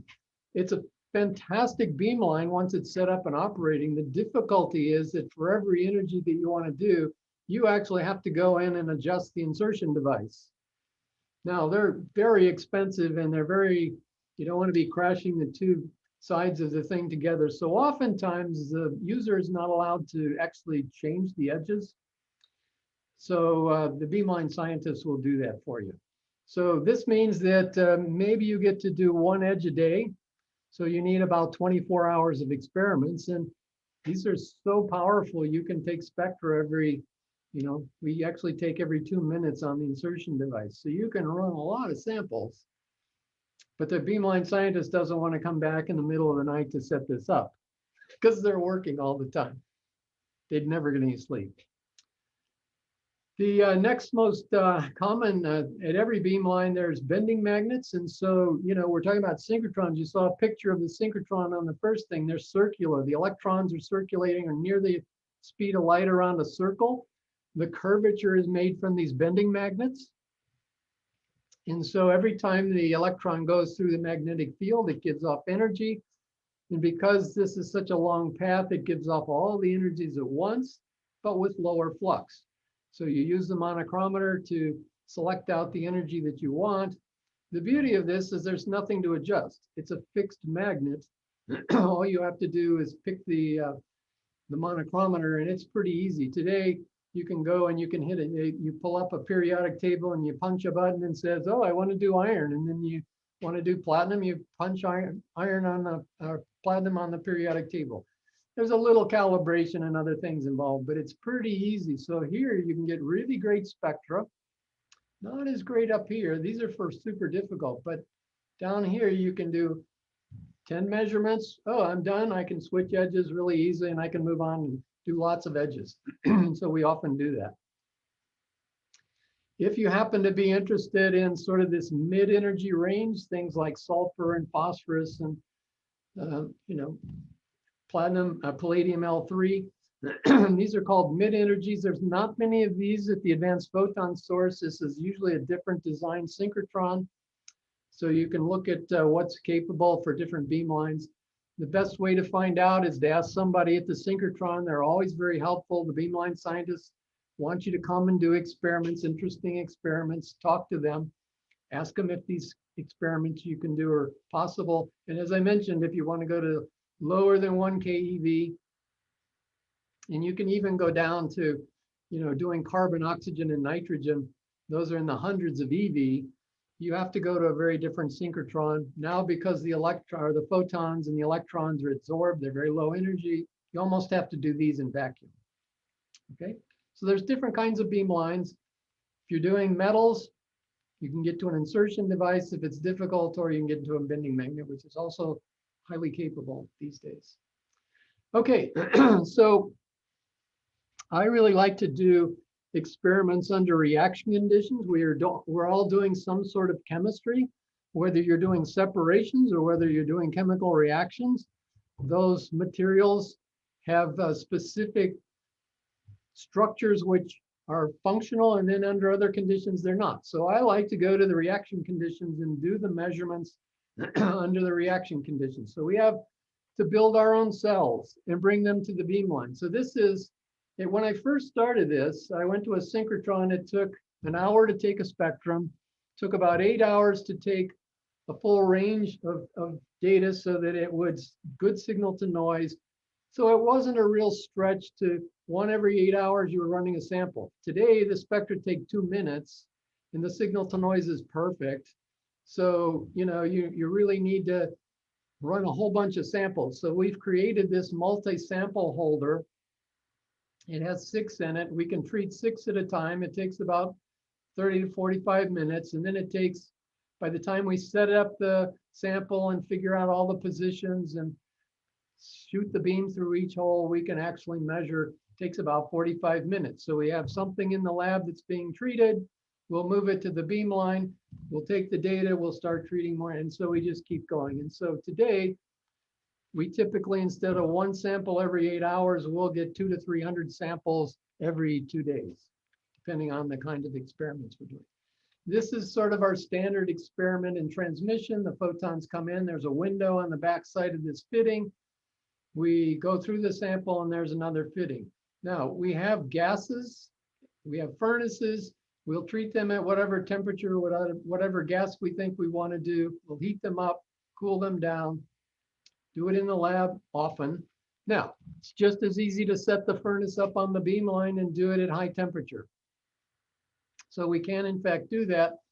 There's a little bit more involvement to learning to do things at high temperature versus room temperature, but it's all possible to do. So this would be transmission. If the sample for some reason was too difficult to get the beam through or too low a concentration, we'd set up fluorescence. Again, it's the same tube. We have one sample, it's on this face. We actually have a little better sample holder, a little easier to work with today. But this is at a 45 angle. The beam comes in here and the fluorescence things come out here.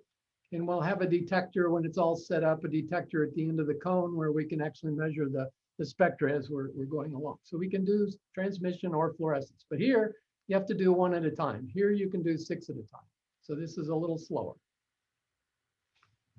Some people are interested in solutions. I don't do a lot of homogeneous chemistry, but there's a lot of people who are very interested in molecular species and they do chemistry on them. We've built this polymer cell. This is PEEK, which is a polyethyl, let's see, polyethyl, some sort of ketone. It's good to about 100 degrees. We can do this in a glove box and put a top on it and seal it. We can do it in air. So here's the one with the top on it. We can stick it in here. The beam comes through, there's a hole in the back. It comes through the sample and out the front. We have coolant. We can go down to -20. We can heat the coolant up and it circulates through the cell and we can heat it up for PEEK. You really don't want to go much over 100 degrees, but we have some high temperature polymers. It'll go to 250. We can actually put heads on them with valves and seals and back pressure regulators. And so we've done things up to 200, a couple atmospheres of pressure and all possible. And depending on which elements, you can have this path length. This is for high energy photons like palladium. And if you had something like iron or cobalt, it's a much narrower path. And so we have different sizes and shapes of cell. But solutions are colloidal nanoparticles. I don't know if anybody's interested in making colloidal nanoparticles. You can actually, I did a really interesting study following the time-dependent behavior of making colloidal nanoparticles using XFs and following it as a function of time.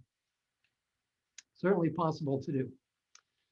We also have a cube cell. So there are people who like to look at films, either single crystals or single film oxides, and then they might put an atomic layer deposition on the surface. It may not even be a full film, or it might actually be an epitaxial film. You can actually look, but you only want to look at the film. And did one of these with an electrochemical group at MIT, and they didn't even have nanograms of stuff on there. So we had to do this in a grazing incidence. And the grazing incidence is flat, and it's some small angle of less than a degree, you get a very high intensity increase in the fluorescence signal. So we have furnaces in here, and we have heaters, and gases come in. And so the body is cooled, so we can run this at 600 degrees, and we can look at the, monolayer sorts of samples. And so the beam would come in from the right and go through a window. The fluorescence signal would come out here. This is a detector. There's some solar slits and some other films and stuff to get the good quality measurement. We're also developing a 2-photon technique called resonant and elastic scattering. We're building both a spectrometer, which would be set up in the fluorescence geometry, and we use this to study the energy. And maybe I'll look and see. Maybe I'll describe this briefly tomorrow in the talk tomorrow.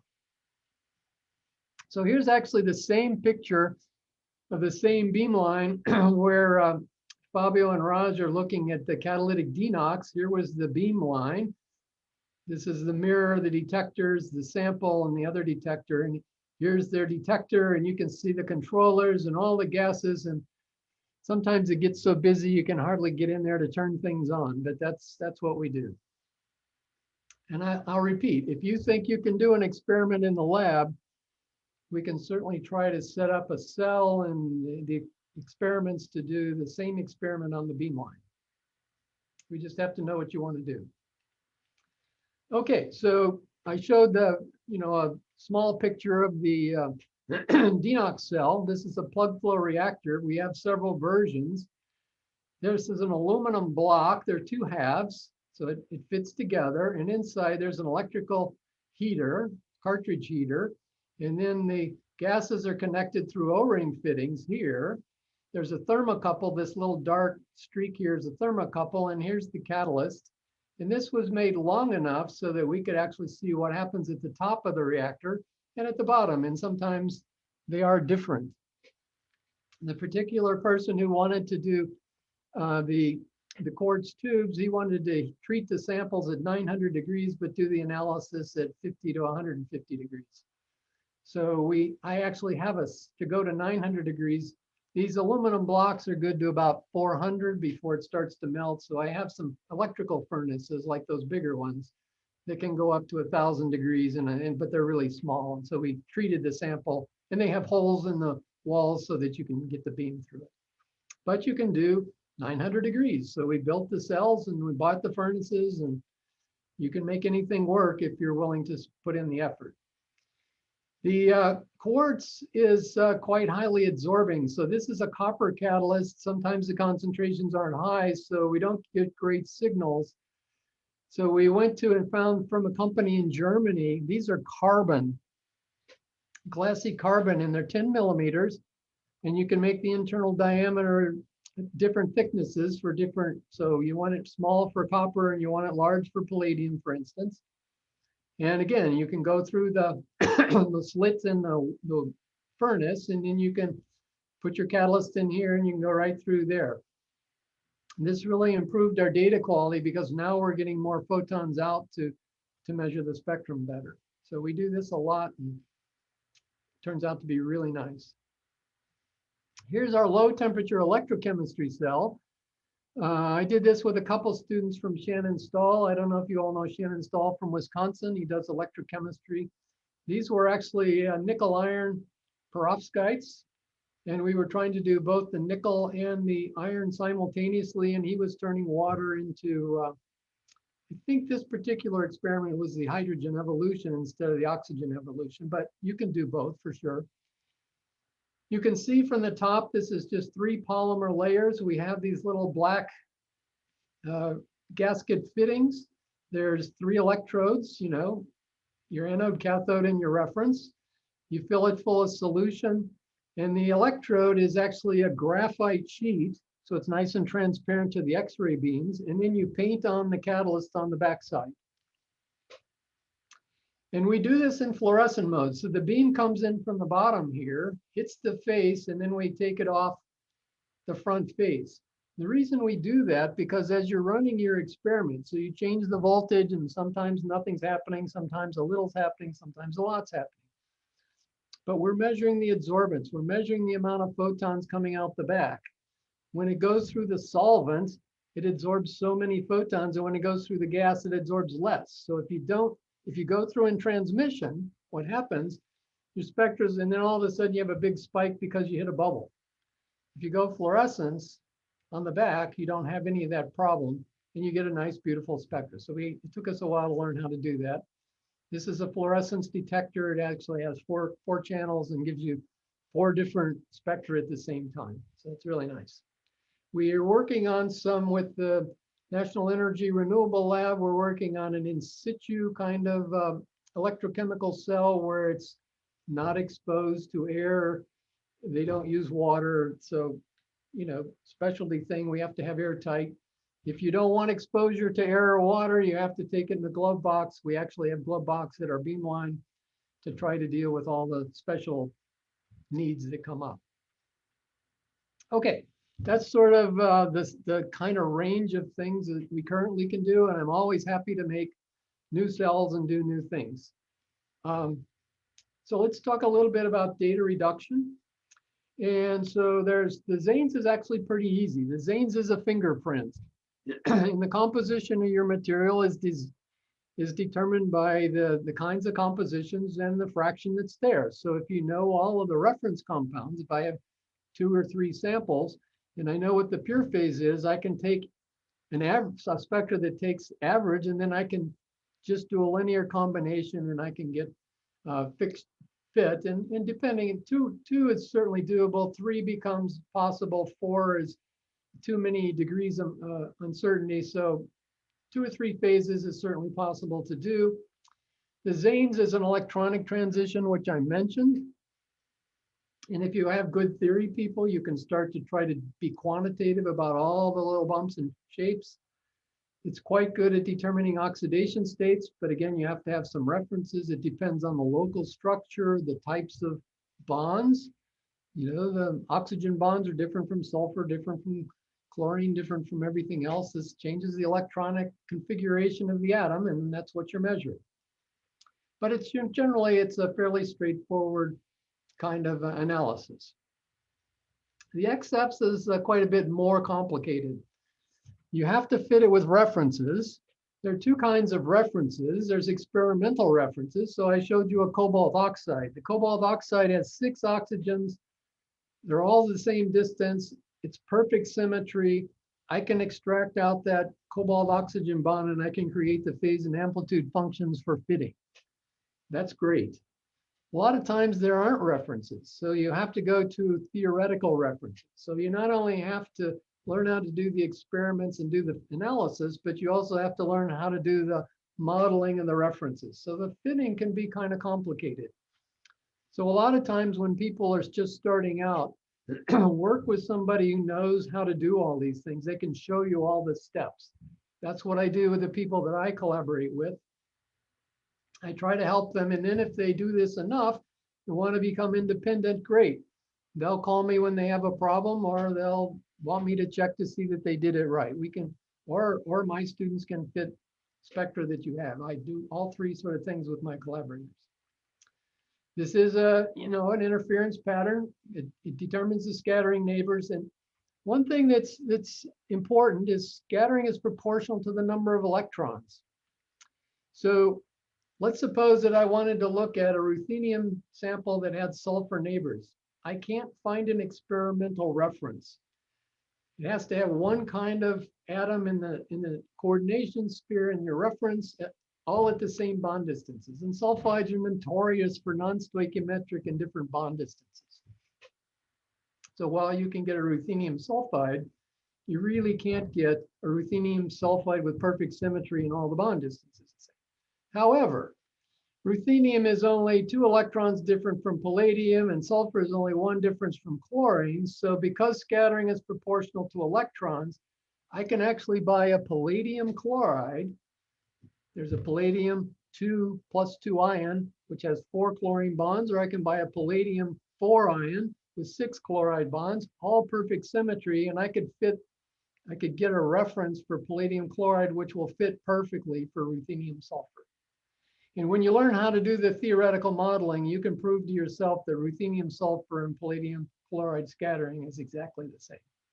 So experimental references are the easiest, but theoretical references are the most powerful. And ultimately, you're going to have to learn to do both of these if you do lots of fitting. Okay, let me sort of take you quickly through the steps of the fitting. I showed you that this is for gold. This is the XFs. We're going to isolate this. Now, you probably can't tell from the raw spectra, but there are little bitty oscillations out here. These turn out to be important. So when we extract the data, we're going to isolate all these peaks beyond the edge. And then we're going to do something. We're going to call the kinetic energy 0 as our reference point. That's something the physicists do. And we're going to convert it into something called K-space. Instead of energy, we're going to use electron momentum, which is just algebraically equivalent. So what we do is we take these oscillations, you can see there's almost nothing out here, we change the scale. This is the K scale. This is the electron momentum. And we multiply the signal by some factor of this energy scale. And so you'll talk about K weighting. You'll see this in papers. K is the electron momentum. And so these peaks, if I go out to 10, this is K squared. The intensity of this peak in the raw data is 100 times smaller. The intensity of the peak at 3 is only 9 times smaller. So it's a nonlinear scaling factor. And the idea is to make these peaks at the end, at the beginning, which are big, and these peaks at the end, which are small, all about the same contribution to the spectrum. This is the interference pattern. This has all the structure, all of it thrown in together. It's impossible to look at. I can tell that's metallic, but I can't tell much more than that. So this is the Fourier transform of all the atoms in the sample. And you have to sort of know a few things, but there's only 4 or 5 things that you have to learn. So that the spectral portion that we want to do is here. There's a peak here, and a shoulder here. There are 3 different main scattering phenomena in this. This is a heavy atom of gold, and there's enough electrons near the valence level where the scattering occurs to give you multiple peaks. So unlike diffraction where you get a nice single distance, XFs gives you this complicated pattern. Light elements, it's like 1 with a shoulder, middle it's 2 with 2 or 3.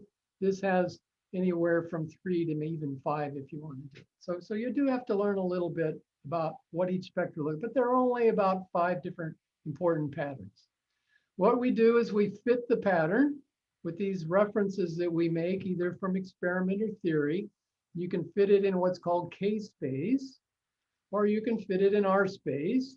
We fit both the magnitude and the imaginary part. The red is the data and the blues are the fits.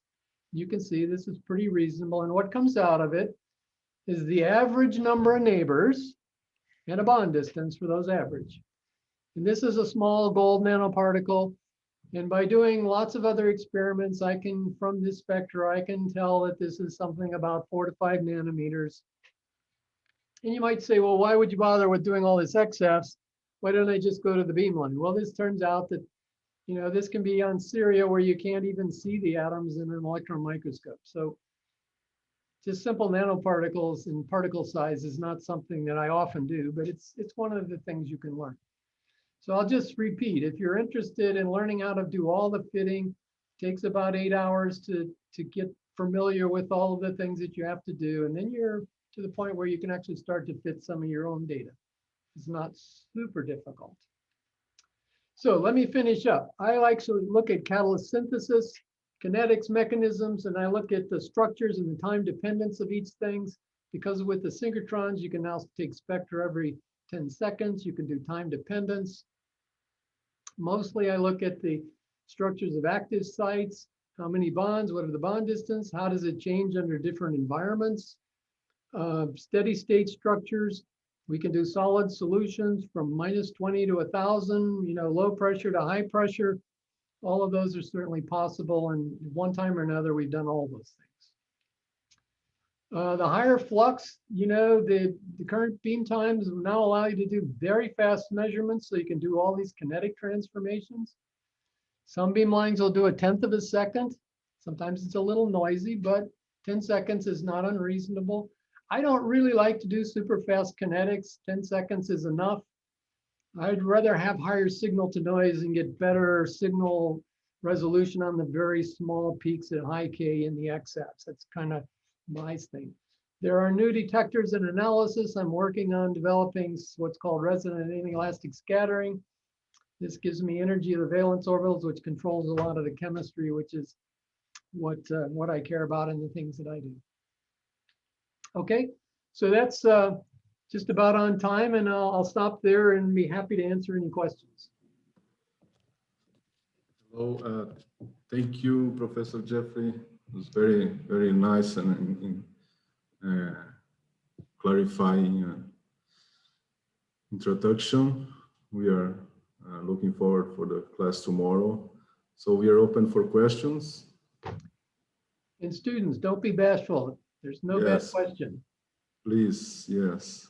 Maybe even if you don't have a question about the presentation, maybe you have a question about your own materials that you'd like to know something. Is it possible to do this? What would it take? Happy to take those questions too. Okay, I have one question. It's Fabiane here. So thank you, Professor, for very interesting talking. So I have a question exactly about my materials, because I have these nanoparticles that is conglomerated, and these particles is more or less about like 15 nanometers, but the agglomerate is like 500 nanometer. How difficult is to do this measurement in these particles? So what XFS does is it measures every atom. So if your fundamental particle is 15 nanometer, or what'd you say, 15 nanometers or 15 nanometers, yeah. 15. Yeah, that's the coordination that you'd see. The agglomeration doesn't matter at all. You would not measure. Now, let me say something. One of the things that I do, because XFS is local, what I really want to know is the chemistry at the surface of a nanoparticle. And I'll go over this tomorrow. Because I measure every atom, even in 15 nanometers, the surface is only about 2 or 3% of the atoms in the sample. So if I want to know what the structure of the surface is, which is doing the chemistry, I generally have to get down to 5 nanometers or less. So all of the synthesis that I do, I try to be in the range of 1 to 3 nanometers. 5 to 6, 7, it's possible, but once you get above 10, the fraction of surface atoms is small, and you lose this sort of surface sensitivity that's intrinsically there. Now, if your particle is uniform, that's fine, because the surface is like the bulk. But I actually want to confirm that, and I'll show you how you can actually do the surface analysis tomorrow. But there's no problem making the measurement. The question becomes in the interpretation. Okay, thank you. You know, and one of the things that I'll do, and I'll show you tomorrow, is I don't use one technique. If I have a particle that's 15 nanometers, I'll try to use some of this powerful electron microscopy with atomic resolution, because they can get diffraction off of the surface reasonably well now. And that will give you some idea what the surface is compared to the bulk. Oh, okay, thank you. More questions, please. You can write in the chat if you're shy. Okay, it's a practical question. You have shown us kind of reactors and things like that. And I wonder, so you need a container in all these conditions, either a liquid or a gas phase or whatever. Is there a kind of materials which might disturb your analysis as containers, so interfering with the analysis, or you can discard very easily the interaction that these, let's say, containers have with the from the remaining sample? So the answer to that is yes. If, for instance, I wanted to measure iron and I use stainless steel reactors, the iron in the stainless steel reactor would be a problem. So that's why we use things like carbon, quartz, which is silica. You know, we use kapton, which is a polymer. You know, those are the kinds of things that we do. We definitely take that into account when we build a cell. Thank you. So I was asking about cerium that you mentioned that is strongly absorbing, right? Right. I was curious how thick has to be the sample, and which edge do you use, the K or the L? So Syria is one of the few elements you can do both the K and the L. The K is a high energy and will allow you to use certainly much more sample. The L edge is much more sensitive. So if you wanted to know the difference between cerium-3 and cerium-4, you know, you'd probably want to do the L edge, because the cerium-3 and cerium-4 have a completely different shape and energy position. If it's just cerium oxide, it's no problem.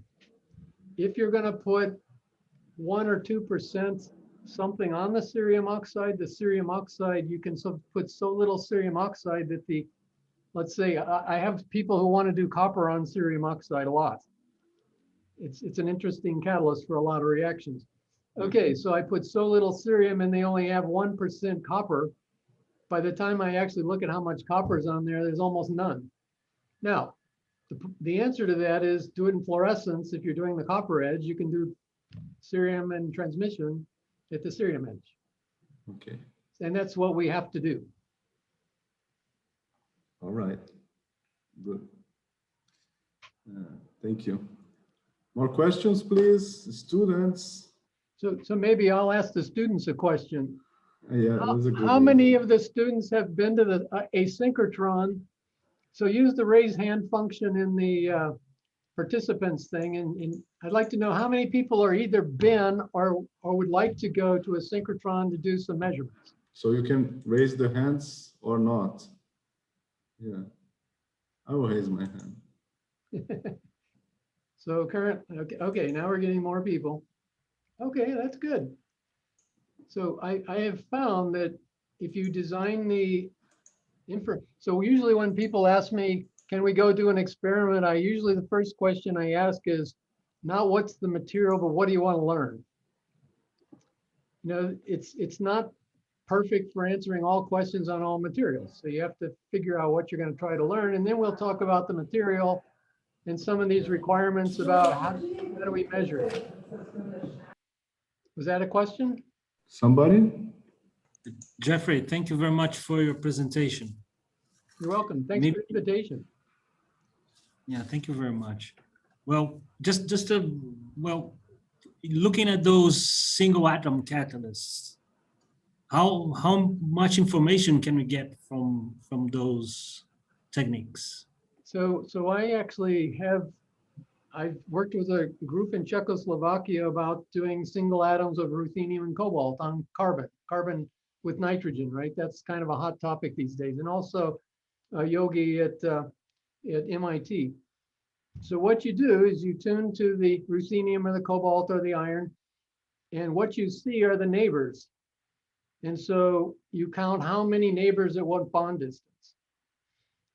Well, there's going to be 4, 5, or 6 maybe. Lots of transition metals like 4 coordination, lots of them like 6. Cobalt and iron, as I recall, were 4 and the ruthenium was 6. And you get a distance. And the way you determine an XFs is there's almost nothing at a longer distance than this first atom. You see nothing like, so in ruthenium, I showed you the cobalt oxide. Let me go back. So you basically can tell how small is your clusters and things like that. So yeah, so if you have a cluster, you have a higher shell here, and in all the single atoms, you have just this first shell and nothing here. So for the cobalt one, this is cobalt oxide has 6 bonds. This has 4, the single site cobalt had 4 bonds. Sorry. And there was no higher shell, and also the bond distance was different. Now, I mentioned before the scattering is proportional to electrons. So what you can't do, you can tell how many atoms and how far apart and whether there's an oxide higher or a metal higher shell, but you can't tell a carbon from an oxygen from a nitrogen. They all look the same. They're identical twins and XFs. So I know one of the key things that Yogi was trying to do with the iron single sites is he was trying to answer this question, is it a pyridine or is it a pyrrole type of structure? Well, it turns out that the iron pyrroles and the iron pyridines have a different bond distance. And so we could tell the number of bonds was the same, but the bond distances were different. So by running model compounds, we were able to say, oh yes, this lines up with this kind of structure. So generally what you have to do to answer a lot of the questions, this is why my first question is, what do you want to learn? Oh, I'd like to answer, is it a pyrrole or a pyridine? Well, I'm going to need good references to see what's different about those two things. And then we can actually run the references and the samples and then figure out what makes some sense. Excellent. Thank you very much. All right, I think there are some raised hands. Rafael Anacleto, you want to ask something? No. These may be left over from my question. Yeah. Fabiane, it's just a leftover. Fabiane, do you have another question? Yes, I do. So how difficult is to make these inoperando measurements? Because in the lab, we can control the gas, the total flow, and then how is to control this flow during these measurements inoperando in the synchrotron line? So that's a great question, because lots of times people start up and they say, I want to measure something in operando and see what my catalyst is doing. And my first question is, wow, how difficult is your sample? What kind of information can we get out? So I usually do this in stages. The first stage is, let's look at your material and let's just treat it in whatever conditions you think you have, reduced, oxidized, whatever it is. Let's see what we can analyze, see what we can learn. Then the next stage is for you to actually do the measurements in operando in your lab so that you know the conditions. How much sample do I have to take? So if you're doing voltages, right? What voltage do I have to run? What kind of products, yields am I getting? What if there's a selectivity issue? You have to be able to do those in your lab so that then you need to come to the beamline and help us run those experiments. Because you don't want to be using beam time to be learning how to run things in operando. It can take you weeks to learn how to do this right. If I'm doing it, it'll take me months. For you, it might take days. So you need to learn to do it in your lab, and then you need to come and run the beamline, and we'll set it up and make all the measurements for you. And so by working together, we can go straight to the beamline, set up the experiments, and do it efficiently. Now, typically, when we do things in operando, we do at least one day if it's a fairly controlled set of, or maybe 2 or 3 days, because it can take a long time to do it properly. So I don't know if that helps any. It's just not trivial to go do operando.